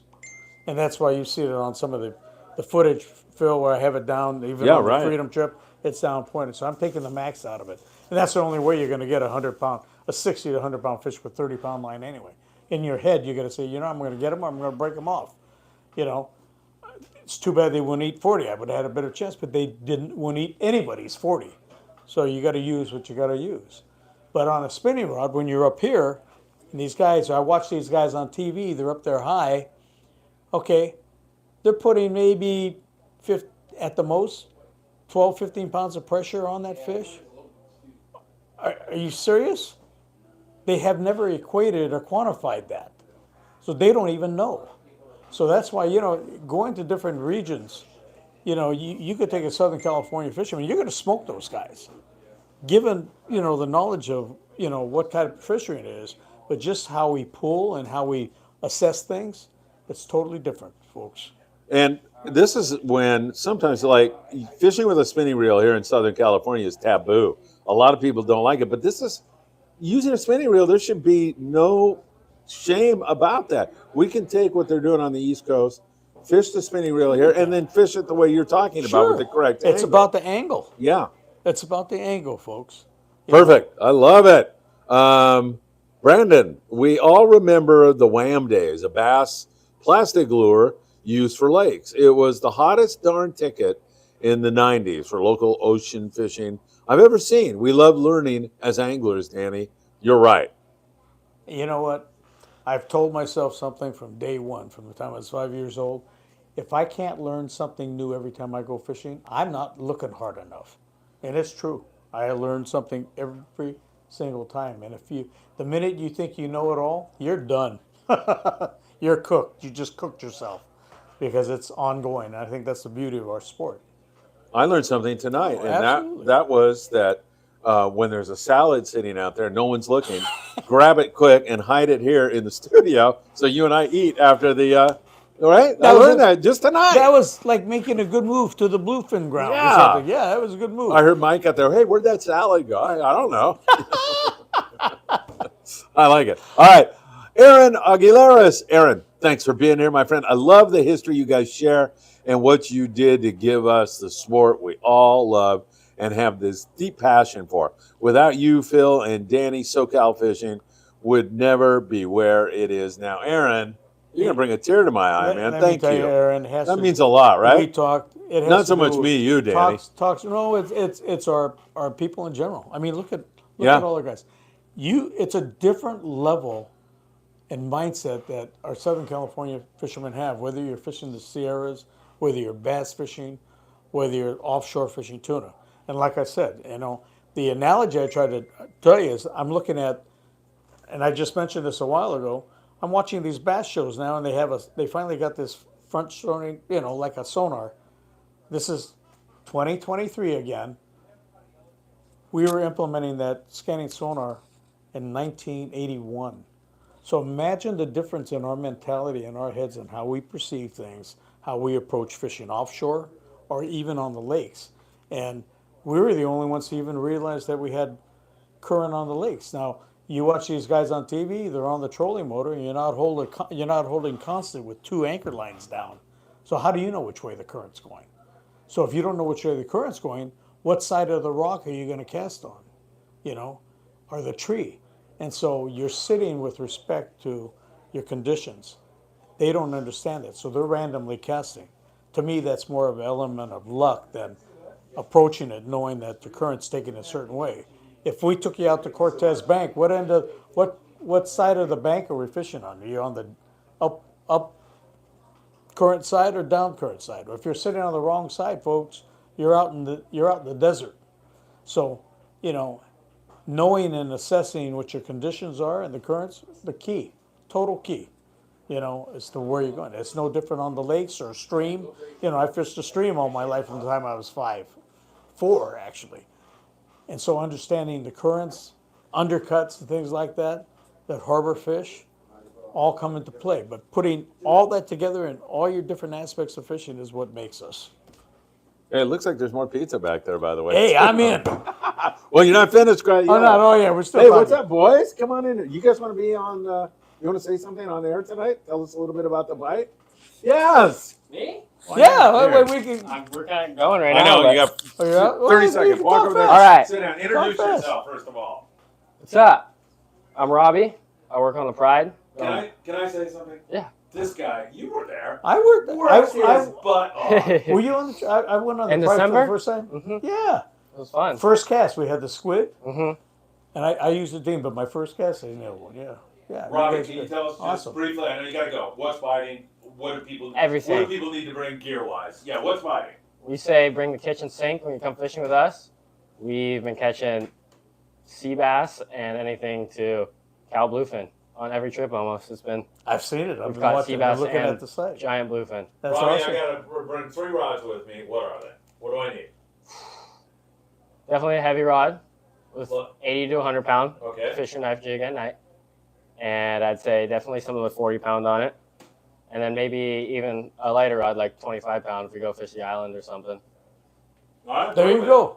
I've You gotta never get fished out of 3 here. rods, Do but you yeah, gotta go, or- cool. I gotta go. All right, man. I heard thanks. I heard Hey, Pride, you got the brother. hot dope right out of his mouth, man. I heard- 540 These are the guys That's you right. listen to. Jeff Yeomans, I hope you're seeing that right now. I heard there was pizza. That's why I came over here. I thought it was to be on our show. But And no. that too. All right, I'm gonna get yelled Hand me at. one All of right, those- have a good one, hand me man. one of those pizza boxes when you walk by so I can hide it. Yeah, I will. Will you really? Oh, there's one. I didn't want Morrison to hear that. Too much fun down here tonight. Hey, Oh this my kid, God. Robbie, he kicks butt. They're gone. I've never seen kids work harder than those guys. And you know, that's They're what it really good at takes. what they do. Phil, it's the heart. Yeah. It's their heart. They're not doing it for money. They're not doing it. They're doing it for the love of fishing, Yep. and that's where we rock. I you think know? Morrison just stole your pizza. That. Oh, there's still pizza, he said. Hey, I was gonna say dirty, dirty dog.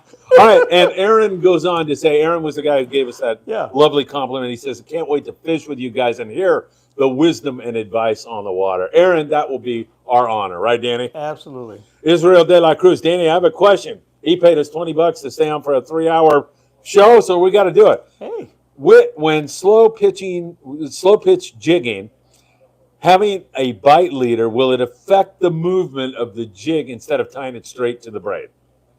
you're talking to a guy that has never slow pitched, and Honesty. I mean, I've seen it. I've seen it. It's very effective.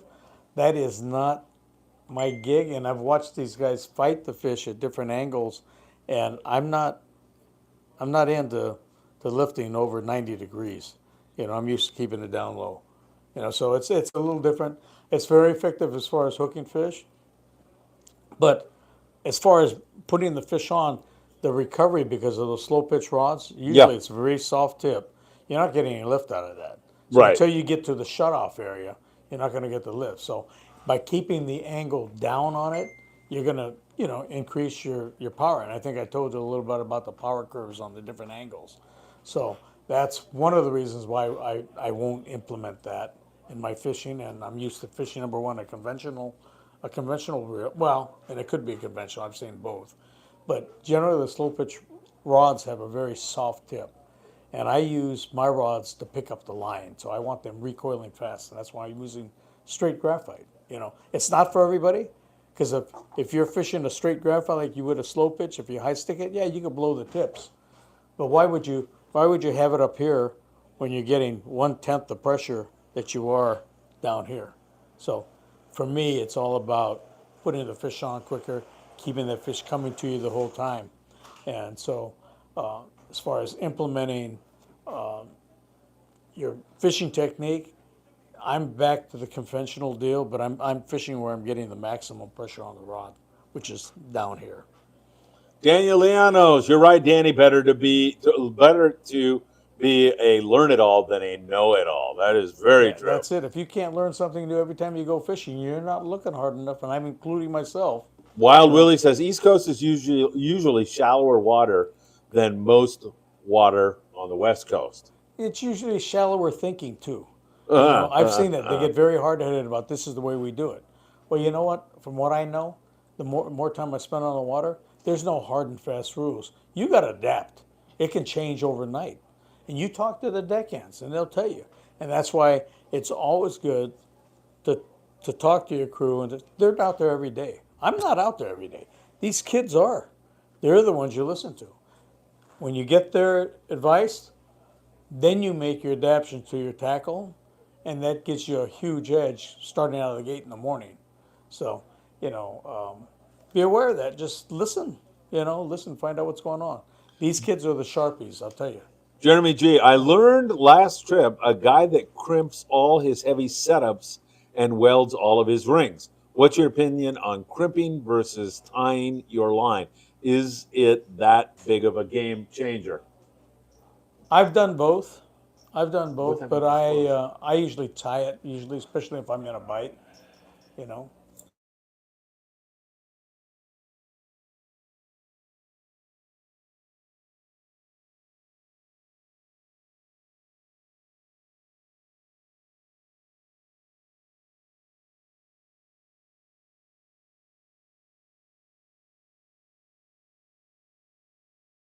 All right. What time? 9 o'clock, you guys? You think these guys are not Might good? be a little bit later. Okay. Wow, I can't even believe how long have we been on? 3 hours. Mike's gonna rush out. Holy smokes. Oh, I think we're getting what about your close to the windbags? end here. Okay, Yeah. okay. Let's see. Okay. Robert Grober. For your information, Market Performance Tackle also recommends the Halcos and rigs them up with a treble and shock leader. Mark is getting some much deserved publicity. Yeah, and that's why Mark, you go to the shops. I need to go over there and do a podcast with Mark. Mark, are you listening? Let Mark know that I need to come over and see him. Oh, you're close by. Yeah, I know. It's just up the street, right? Exactly, yeah. Daniel Lianos, love these guys and their passion for fishing. Thank you so much. It's all about. Aaron Aguilares. Excuse me, guys. Seriously, you guys are the pioneers of SoCal fishing. And now that I'm learning more and more and just found your channel a few months back, I can't get enough.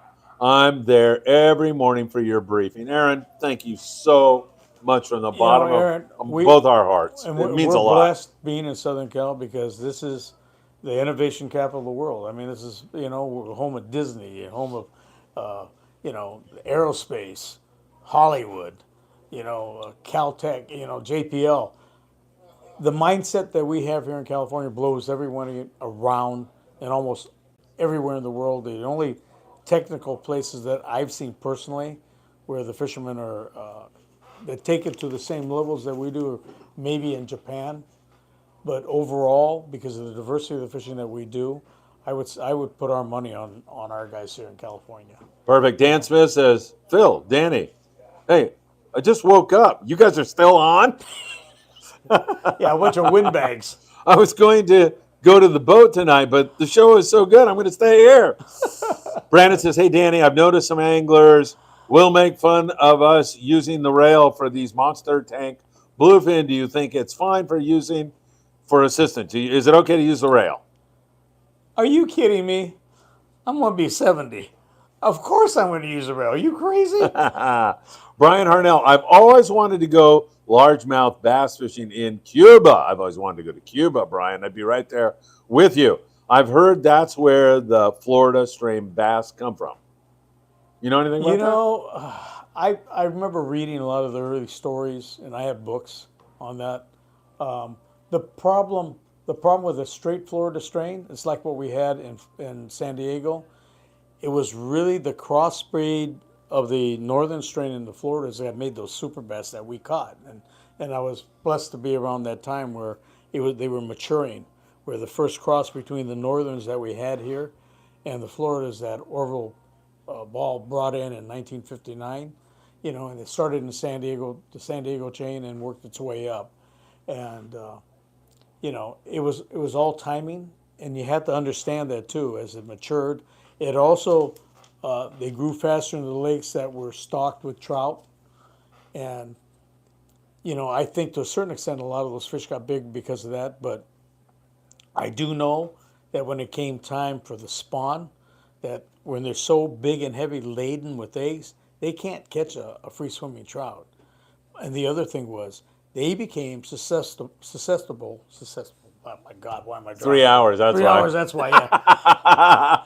What they susceptible. What they needed was the crawdads for the calcium and cholesterol for the egg development of the eggs. So Mother Nature told them at that point they have to switch their diet anyway. And that's why I thought that even some of these guys that were illegally fishing the trout, they weren't catching as many as the big fish, as we were. And we were doing it illegally.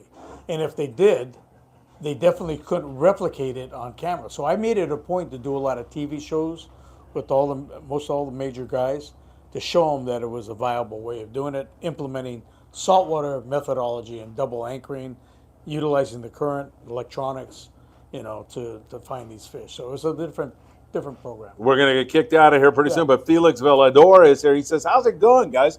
My buddies and I are coming down from the Bay Area on a private boat. Where do you recommend we go for tuna, and what should we use for best success? Well, my thing would be, who knows? I mean, things change all the time, right, Danny? Yeah. You're going to have to get some intel, Felix, like current intel. So, like, if you're going tonight, then you want to have intel. We could tell you right now, backside of Catalina Island up to the west end of Clemente. You can launch here in Pedro. Yeah, right I mean, now. that's been a good spot. Yeah. But you can check with me. Feel free to do that. Leave a comment on our YouTube channel and your phone number or something, and I'll see if I can't get back to you and help you out for sure. Aaron Aguilera says, amen. Danny, no more questions. Amen. Why don't you wrap it up? And pizza time. People, thank you for being there. Save your questions for next week.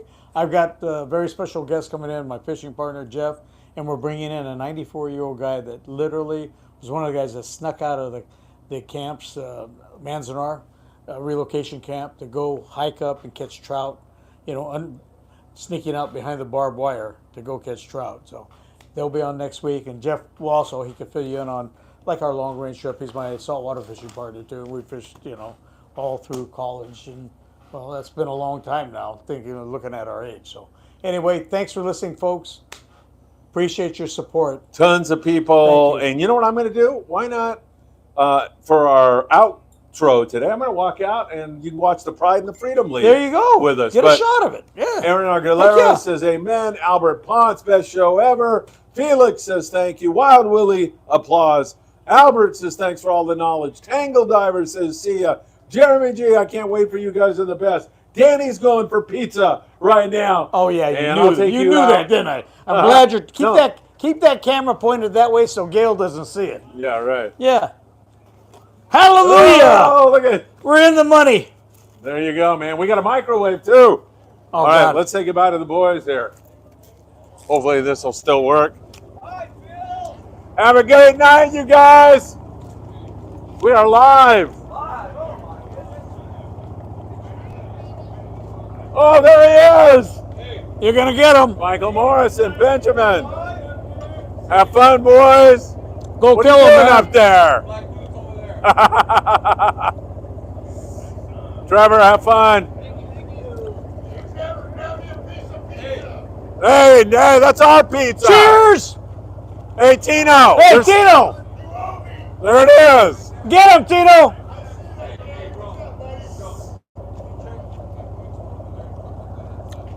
You guys There are goes the good. pride. You're in good company, man. At least they'll keep you laughing.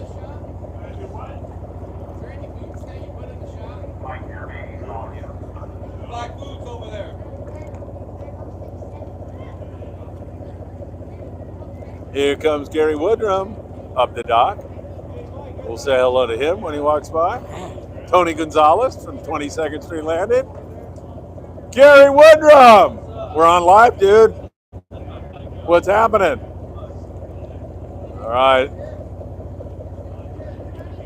Do you have somebody on the boat tonight? Oh, nice. Very cool. All right. What's your name? Go get him, Jordan, guys. you're on live with us tonight. Go kill him. Thanks for being here.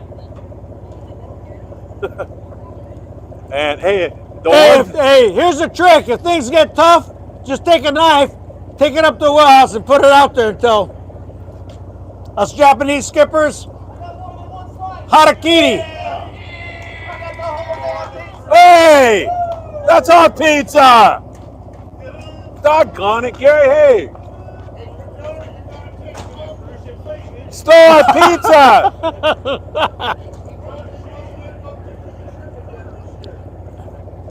Hey, Tino, Start the conch. where do you take your boat when it's sick?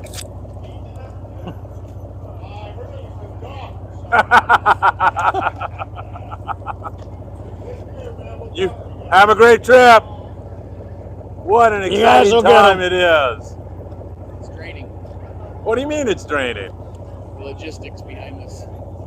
Yes, I know. I understand. Benjamin's down there fishing? Stop. That's good, man. That's where it's supposed to be. Danny hasn't stopped on the pizza. No. Is there more in there, or did Yeah, they steal a it? whole bunch.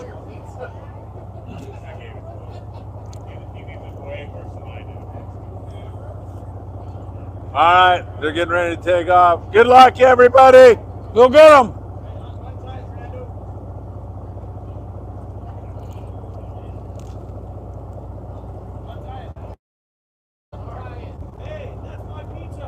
That's my pizza. Well, you know, in a few hours tomorrow morning, you can collect it.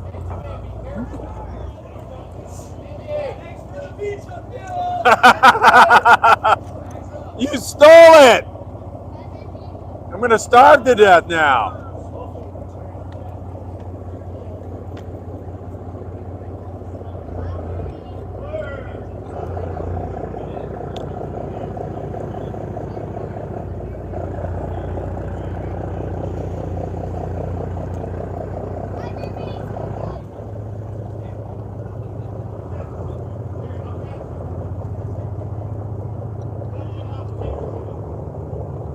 All right, Danny, what do you think, man? There they go. Happy camper, man. There they go, off and running.